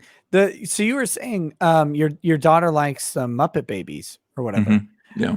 I have tried to get my kids into various TV shows. I tried to get them into stuff that I liked as a kid. I'm like, oh, Animaniacs was released on Disney Plus. Another thing that I don't pay for, which is great. My parents have Disney Plus. So Animaniacs comes out and it's like, oh, cool. The kids are going to love Animaniacs because I watched this all the time. It's very funny. They hated it. It doesn't work. It doesn't work. And I'm not talking about the new one. I'm talking about the old Animaniacs stuff. even. My kids, you know what they watch? They watch Minecraft streamers. They watch people making weird fucking music videos for their indie games projects. Like that's what they watch. And I'm like, why would I interfere with this though? My kids embrace independent creators, indie creators. That's all they do. And I thought about it and I'm like, I barely watch any TV at all. Yeah. It's all indie stuff. I've been watching some jackass named Chris Super Bomb Jumbo play Bloons TD6. Bloons, a mobile game. This man is playing a mobile game, and I'm watching YouTube videos of this. And I'm sitting here, I'm like, when is the bullet going through the back of my head? Because why am I doing it? But I don't know. Something about it. It's compelling. That's YouTube.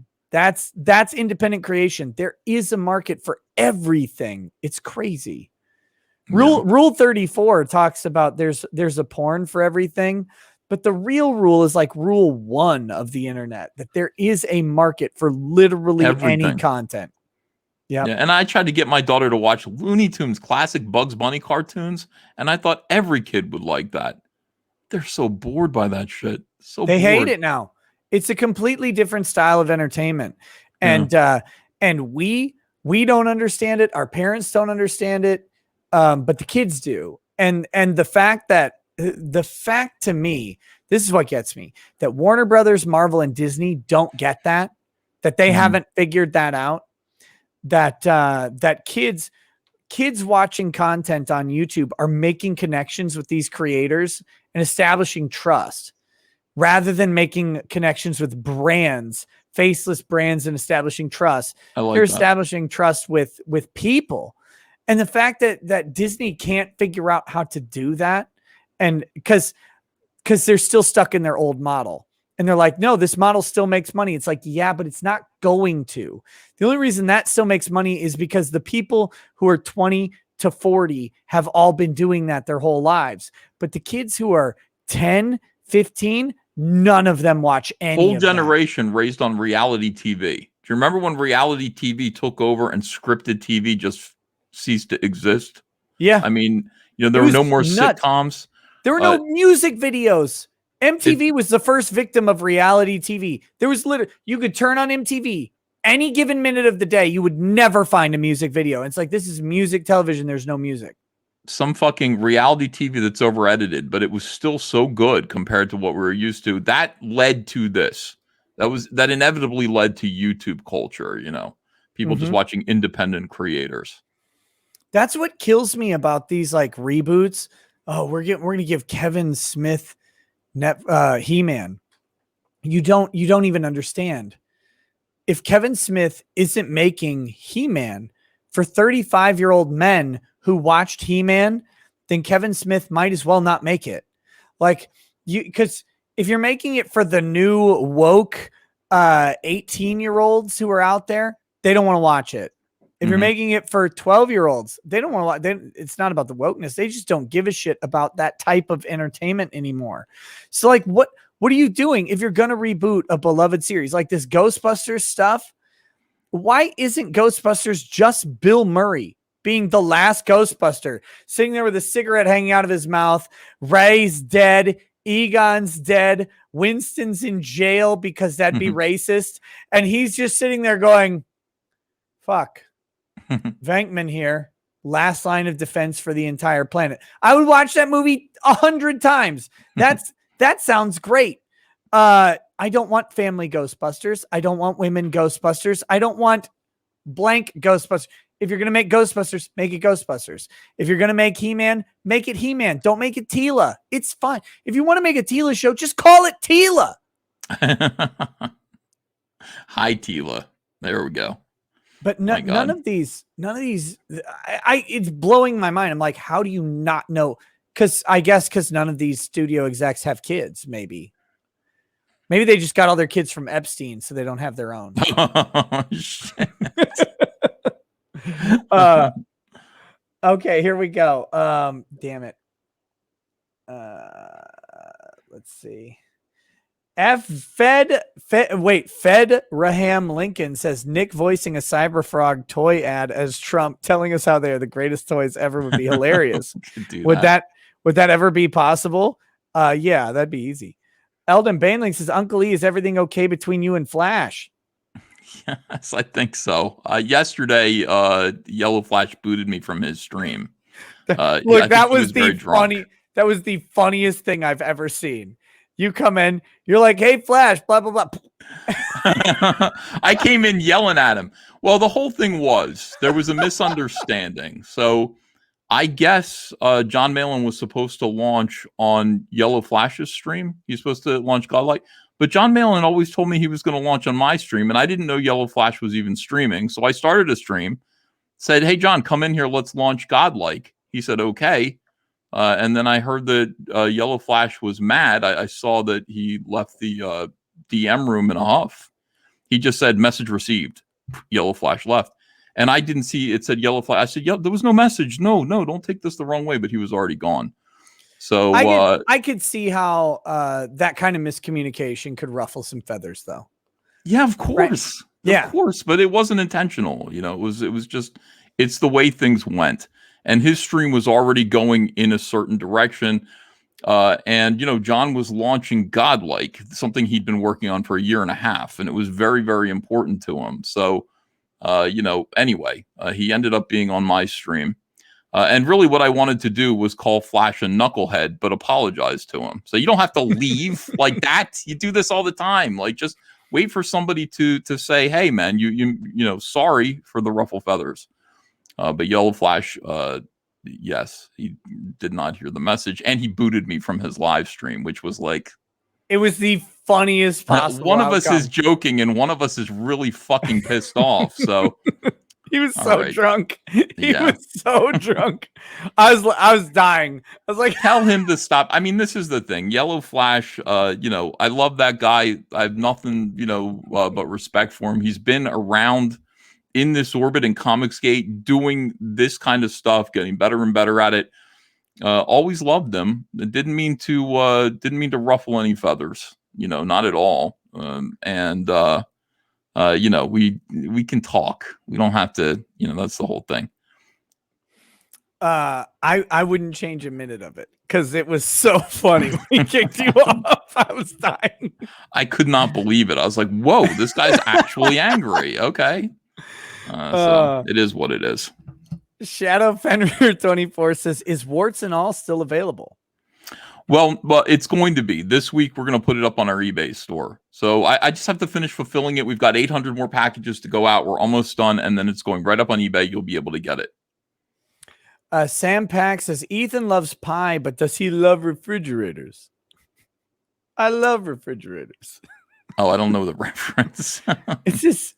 Flash plays it in the intro to all of his shows. It's this Asian guy who's like he owns like an appliance store. Mm-hmm. And there's like this 7-minute long ad, supercut of ads that he's done where he's like, microwaves are beautiful, you know, and he opens like the microwave room, but he comes up and he walks down this long ass line of refrigerators. And it takes like 20 seconds of the 30-second ad. And he gets there and he's like half winded. He puts his hand on, I love refrigerators. And that's the end of it. It's like, yeah, you wasted I love them too. All of it.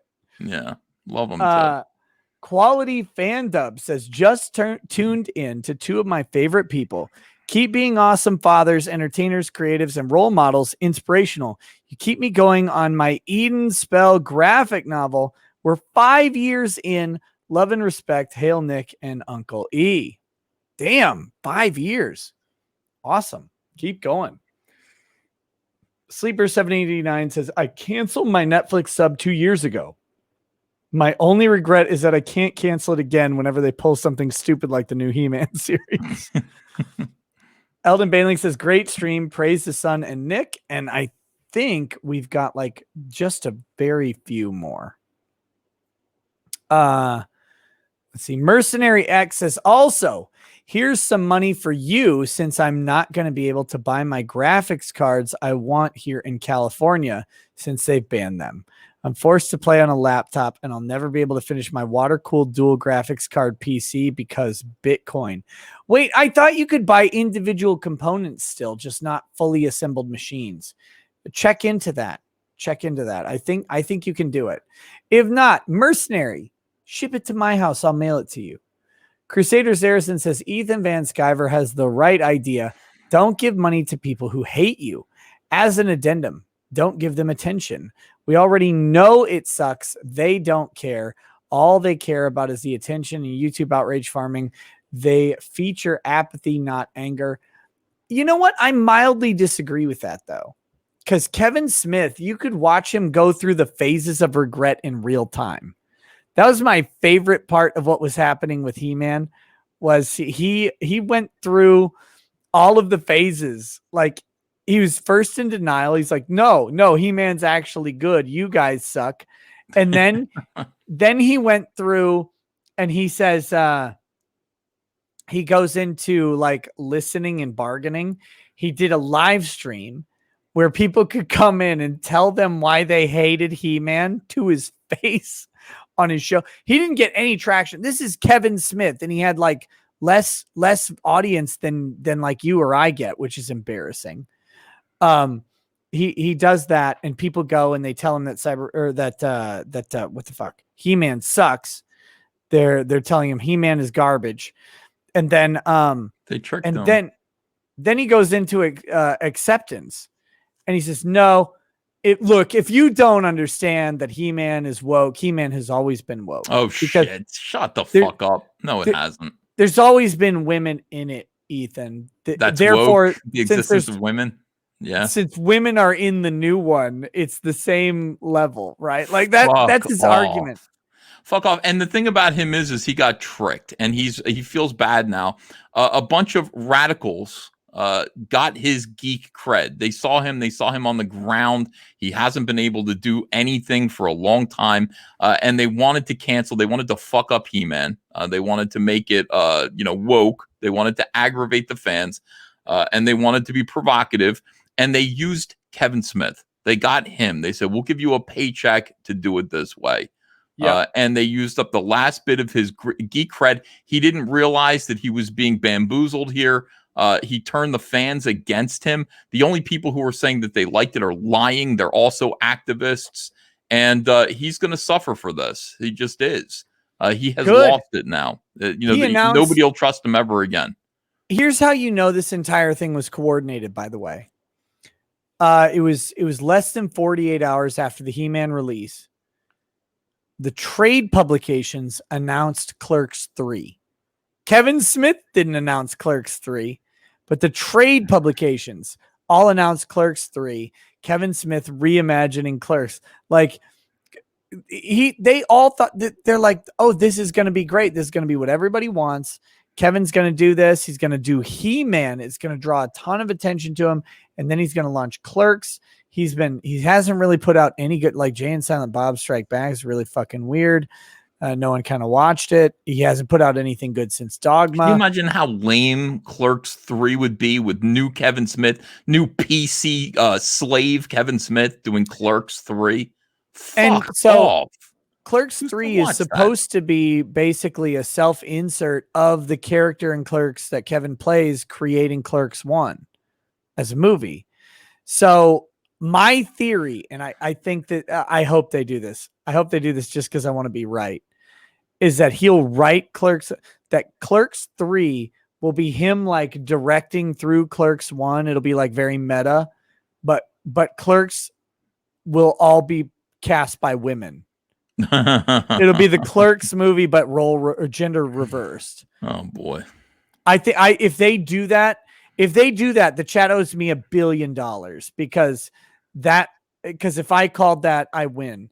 But no, they thought, they're like, yeah, he's going to do He-Man. He's going to get a bunch of nerd cred spread out. and then he's going to release Clerks, the announce Clerks 3, going to build hype. And now everybody's like, no one wants to see you do Clerks 3. You're ruining everything you touch. You're not Fuck the same off. guy anymore. The whole thing about Kevin Smith was that he was a nerd. He was a geek, but he was super crude and un-PC. He was very Jersey and sloppy. And he was kind of a little bit of a bruiser. Like now he's a woman. I mean, he's a fucking castrated woman, old woman sitting there crying over the outtakes from the Flash CW TV show. How often have you cried in public? In public, never. I cried over the birth of both of my children. I think I cried at my wedding. A little weepy. The last time I can remember being in public and even coming close, I choked up telling a story about my grandma at her funeral. Yeah. Right. Like it's after the funeral. We're at the little reception and everybody gets a chance to talk. I get to tell this story about how my 75-year-old grandma with a fused spine and fake hips and fake knees. So my mom's kind of weird. And she was really good at broad jump as a kid. Right. Like back and so I'm in Austin, Texas. And, they have this thing where the bats come out at night under this big ass bridge in Austin. Oh. There's like 1 million bats. So they all fly out and they're just flying out constantly. So my sibling had lived in Austin at the time. So I'm down there visiting my sibling. I'm with my mom and, my mom's like, there's this big ass path. It's like 6 feet wide. My mom's like, I used to be really good at broad jump. So she broad jumps across the path. I'm like, Mom, stop this. I'm like, what are you doing? We all know that you were good at broad jump in high school. Jumping 6 feet isn't all that impressive. So then my sibling does it. And then my niece jumps like across the path. And then we're all like, look at how good people are at broad jump. And we're walking away. And while we're not paying attention, my grandma, who's got like a cane, goes up to the path, this concrete path, and she goes to broad jump across it. And she lands and she immediately falls. And like, this is like, people this age, when they fall, they die from it. And we're like, what the hell are you doing? But, that was my grandmother. Like, she's just like, age was never a thing to her. And it never even occurred to her. She literally has one vertebrae unfused in her spine at this point. Both of her hips are fake. Both of her knees are fake. And still she goes up and she does a broad jump. And so I share this little memory and I kind of got choked up while talking about it. And I can't imagine crying anywhere near. And this is at the funeral of my dead grandmother. And I'm like, I would never cry here. And if I were about to cry, I would leave. Kevin Smith's at the trailer of the 9th Star Wars movie, he's crying. He's weeping like that openly. It's like, what are you doing? What is wrong with you? Are you just mainlining estrogen? Why are you crying? Get out. What the hell is wrong with these people? Your grandma's like, it's a broad jump. I'm an old broad. It's for me. Literally her. She was so funny. Oh my God. She just, my uncle said it best. So my grandparents, both of them were very, very blessed. Like literally, they went to the Vatican and both of them got blessed by Pope Ratzenberger, the previous Pope, right? They both got blessed in person by him. They were members of this like Royal Order of Vatican Knights or something. I don't know. They're weird old Catholics.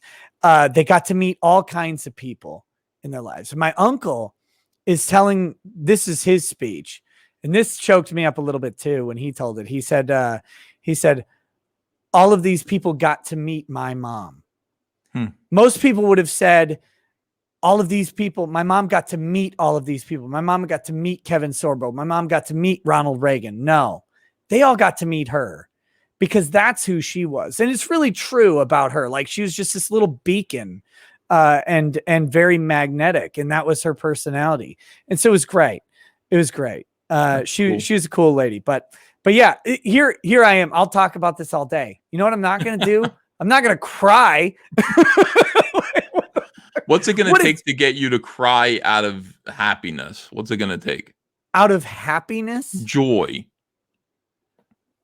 Oh my God. Because for me, I remember like marrying Andrea, and she chose music. She chose an a cappella version of Elvis's "Can't Help Falling in Love," and I went, like that's looking at her, tough. she looked beautiful, and I a little bit, yeah. That's tough, So, man. I don't know. Like you, I cried at the birth of my first son. yeah.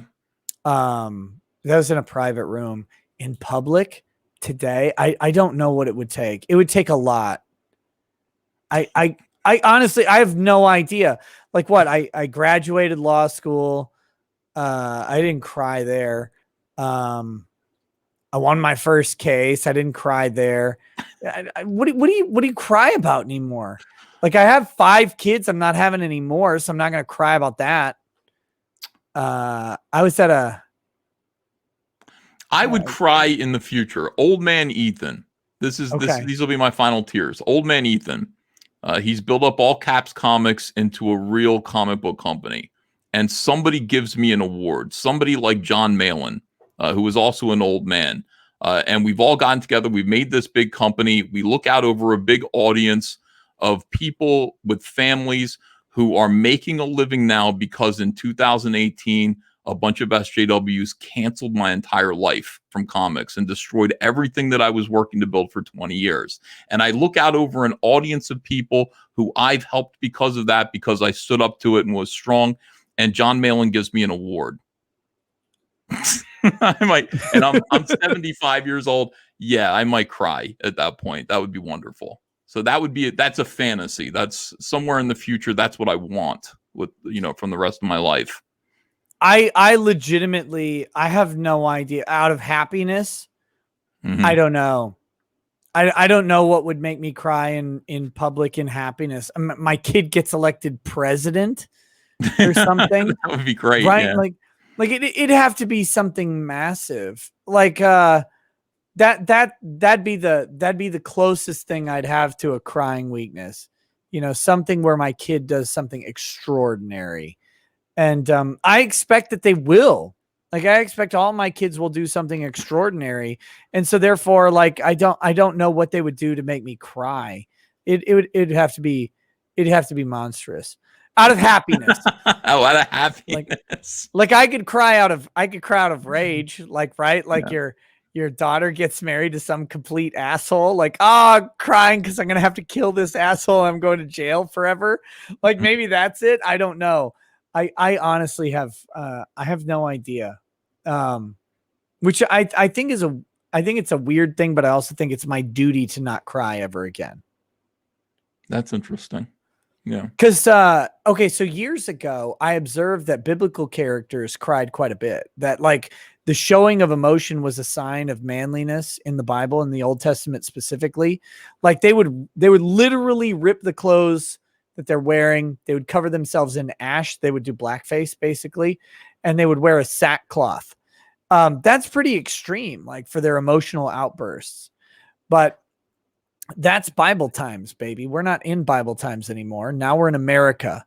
And I think that masculinity and testosterone and stoicism is so much more necessary and important from men today that I can't imagine crying in public ever again. You can't. No, you can't show that kind of weakness right now. You just can't. No, I think it's our jobs not to. Mhm. Like to strain, like no matter how much you want to, no matter how tragic the thing is. I'm not saying that guys will never cry, but I think it's our job to resist it as much as possible, to show all these fucking babies running around throwing Molotov cocktails at buildings and throwing bricks at cops or whatever. That no, you shut the fuck up. You sit down. We're men. We're supposed to work. Sometimes life sucks and you get the fuck over that and you do the work you got to do. And I know it sucks because you're 26. Guess what? Everybody on Earth's life sucks at 26. There's nobody who had a good 26. Holy shit. What a disaster that is. Make me 26 again. Please give me another shot at that. Fuck. But when you were like, you say that now, but when you were 26, wasn't everything is shit. Like you're working constantly. You're not getting anywhere. No one respects you till you're like 35, 40 years old. No one gives a shit. And so you're out there, you're toiling against the world. You're like, I'm smarter than everybody around me. I'm better than everybody around me at doing this stuff. Like, why won't anybody? But you're 26 though. Like, slow your roll. It'll come with time. And you're like, fuck time. I don't have time. I'm 26. I'm old. By the time you get into your 40s and things get easier, you're like, I wish I was 20 again. I wish I could go back and, be young again. You're like, now, make me make me 22 again when I could drink all night. I could sleep for an hour and then work for a week straight without anything. Like, let me do that now. now that I've reached a modicum of success, young and attractive, and with the wisdom to know how to talk to women, that would be absolutely amazing. Holy shit, I was a dummy at 20, 21. Just give me another shot. Everybody sucks in their 20s. All you guys in your 20s, you all suck. You know it. And when you're 35, 40 years old, you're going to look back and go, oh my God, I was a piece of shit in my 20s. I wish I was cooler. And but see now, like what they're trying to do is make that, men in your 20s. Like this is what Antifa is built on, right? Fuck, like this waste. The soy rage boiling over. Guys, what you don't know about boiling over, the froth that boils over the pot goes down into the fire. Don't do it. Be stoic, be men. You suffer in silence, you work through it. And that's what we've always done. Men in their 20s, in the 40s, were dying in war. And they weren't bitching about it that much either. Like we've changed so much, and it's because of these fucking wokies who are telling us that we're entitled to everything. You don't get to be the masters of the universe because at 20 everything was given to you. You worked through all the bullshit. Yep. Anyway, that's my preaching men shit. Love it. All Love right, couple more. Let's see. Salt says, Ethan, are you going to defend your IP when the Not Starfire sequel, warts and all, is released? That's not my IP. They can use the phrase warts and all. I could, they're free to use that. Ryan H says, love this guy as Sully in Monsters Inc. Fan Advocacy Network says, if Hasbro made action figures of Tila from the new show, they would run out of plastic from those enormous man shoulders. Poorly Redacted says, crying out of happiness, global recognition of the Second Amendment interpreted as intended. Okay. There is something. You're right. Jackson Kai says, I'm pretty sure you are right about Clerks 3. So here's my $5 of your billion. Chat needs $1,428,571,428.58 to pay for Susan's cut. So the YouTube 30%. Thank you. Wolfgang Deo says, you can still drink all night. You need to rest more to regen, get back to your 20s. And I did not suck at 20, gay. I was in the Navy. I was in the Navy, though. So you did. Okay, got it. Literature Devil says, if men cry in public, it better be tears of blood. What happened to this? Have you ever seen Iron Monkey, the movie with Donnie Yen and Chow Yun-Fat? Oh, I love Chow Yun-Fat, but I haven't seen Iron Monkey. Iron Monkey is great. Fantastic kung fu flick. It's got the right blend of comedy and action. But Donnie Yen's kid starts crying and he smacks him and he says, a strong man sheds blood before he sheds tears. Damn. Yeah, exactly. Nailed it. Awesome. Wolfgang Deo says hashtag exposed on that Navy bit. Let's see. And then I think that's all. Trump poetry, please, says Tony Goza for $2. Are you familiar with Trump poetry? Mm-mm. Where's my Trump poetry book? Lady Rackets moved it. I have a book of Trump poems. I'll find it in just a second. Let's see. Mercenary X says, no, they're trying to ban those individual components as well. They're supposed to be putting up something in the legislature 2 weeks. This is another reason why I believe we didn't vote for the Democrats. They're ruling over us with their Dominion machines.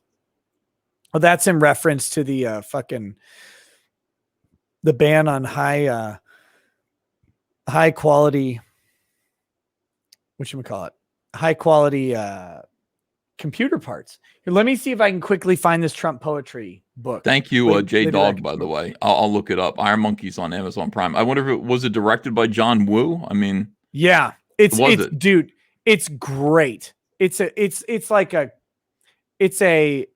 required watch in my opinion. I think it's fantastic. Okay, I'm gonna take off my headphones for 1 second. Cyberfrog 384 842. amazing. We're this close to 385. Thanks, everyone. Thank you. Appreciate it. I think we're gonna make it. For a while it didn't look like we were, and there were all kinds of weirdos who were just like, "Oh, is this gonna be the very first Ethan Van Sciver Comicsgate campaign to fail?" And they couldn't wait. They were sitting by just waiting for this. Now, it hasn't passed yet. We haven't succeeded yet, but I think we are gonna make it. And thanks, I appreciate it. Because fuck these people who are just sitting around waiting for me to fall on my face. It's not gonna happen. We succeed. We succeed gloriously at every endeavor. That's what it's all about. Okay, here we go. Look at this. Oh, shit. The beautiful poetry of Donald Trump. Oh, that looks great. Yeah. Every one of these poems has citations for all of the quotes in it. So here we go. This is I won. Well, we've had some disasters, but this is the worst. That's I won by Donald Trump. Okay, here we go. This is I make this promise. I make this promise. I, Donald John Trump, do solemnly swear that I will faithfully execute the office of President of the United States and will, to the best of my ability, preserve, protect, and defend the Constitution of the United States. I promise I will never be in a bicycle race. I will not rename the White House. And I promise not to talk about your massive plastic surgeries that didn't work. I promise. Thank you. That's great. I got somebody sent me this beautiful coloring book, adult coloring book called Fuck Trump Forever. And Wow. Yeah, and it was a coloring book, and you open it up and it's like fuck Trump, and you color it, turn the pages, and it's like Ruth Bader Ginsburg, my hero, my queen, turn more pages. And it's just like fuck Trump, and then finally it gets to resist Trump a million times. That you get to color each letter, and then it says my resistance is fading, big picture of AOC's face, and then you turn a page and it's Donald Trump holding a rose out like this, and the next page has him kissing AOC, massive embrace, and then the final page is him fucking AOC and turning off the light, and it says fuck Trump forever. So it's actually pretty good. Yeah. Oh, that's horrifying and wonderful at the same time. You will fuck Trump forever, AOC. Sorry. That's the message of the coloring book. That's what she wants, though. I think, yeah, I do feel that way. I think so.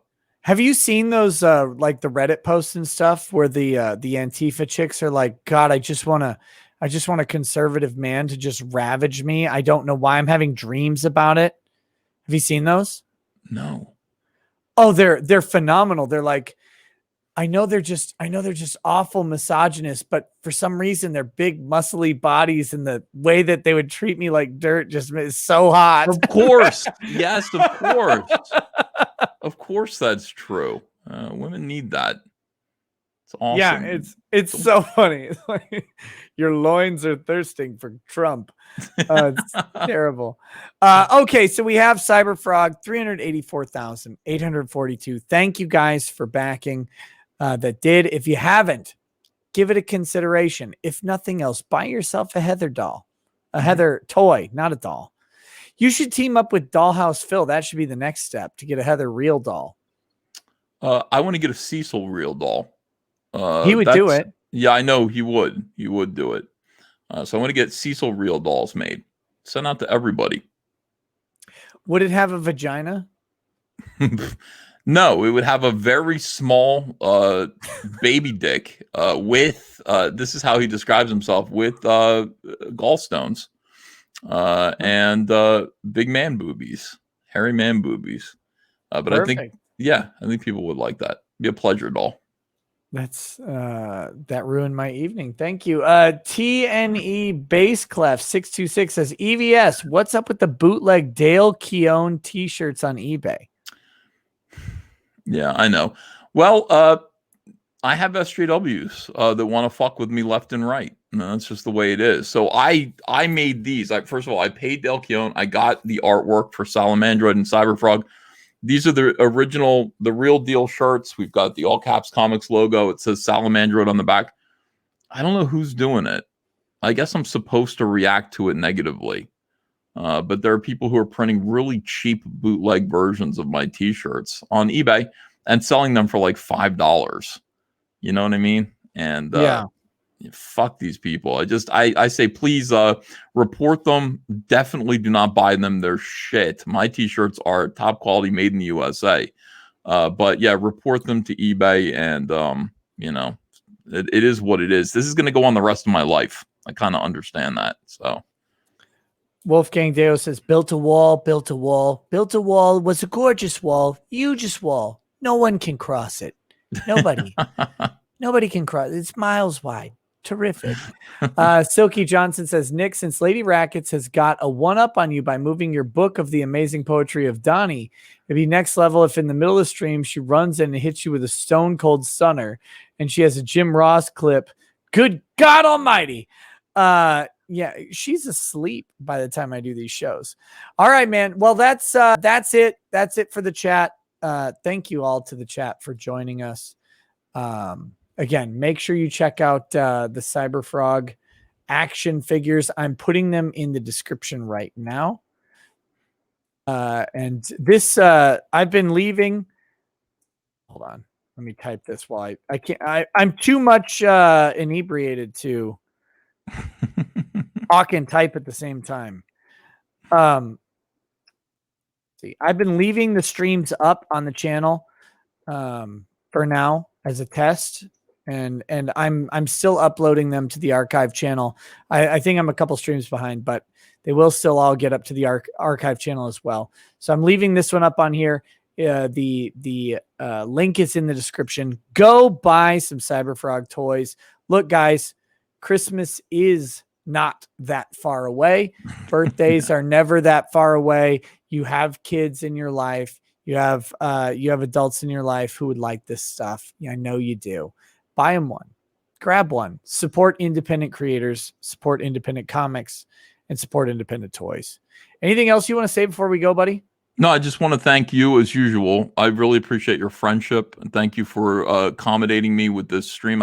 The reason why Nick's doing a Sunday stream is because I've got 2 days left on this campaign, and Nick promised that he'd help support the toys, and that's what kind of a guy Nick Rekieta is. So he took his night off to help me promote the toys and to talk bullshit about He-Man. And for that, as usual, I'm in your debt. Thank you.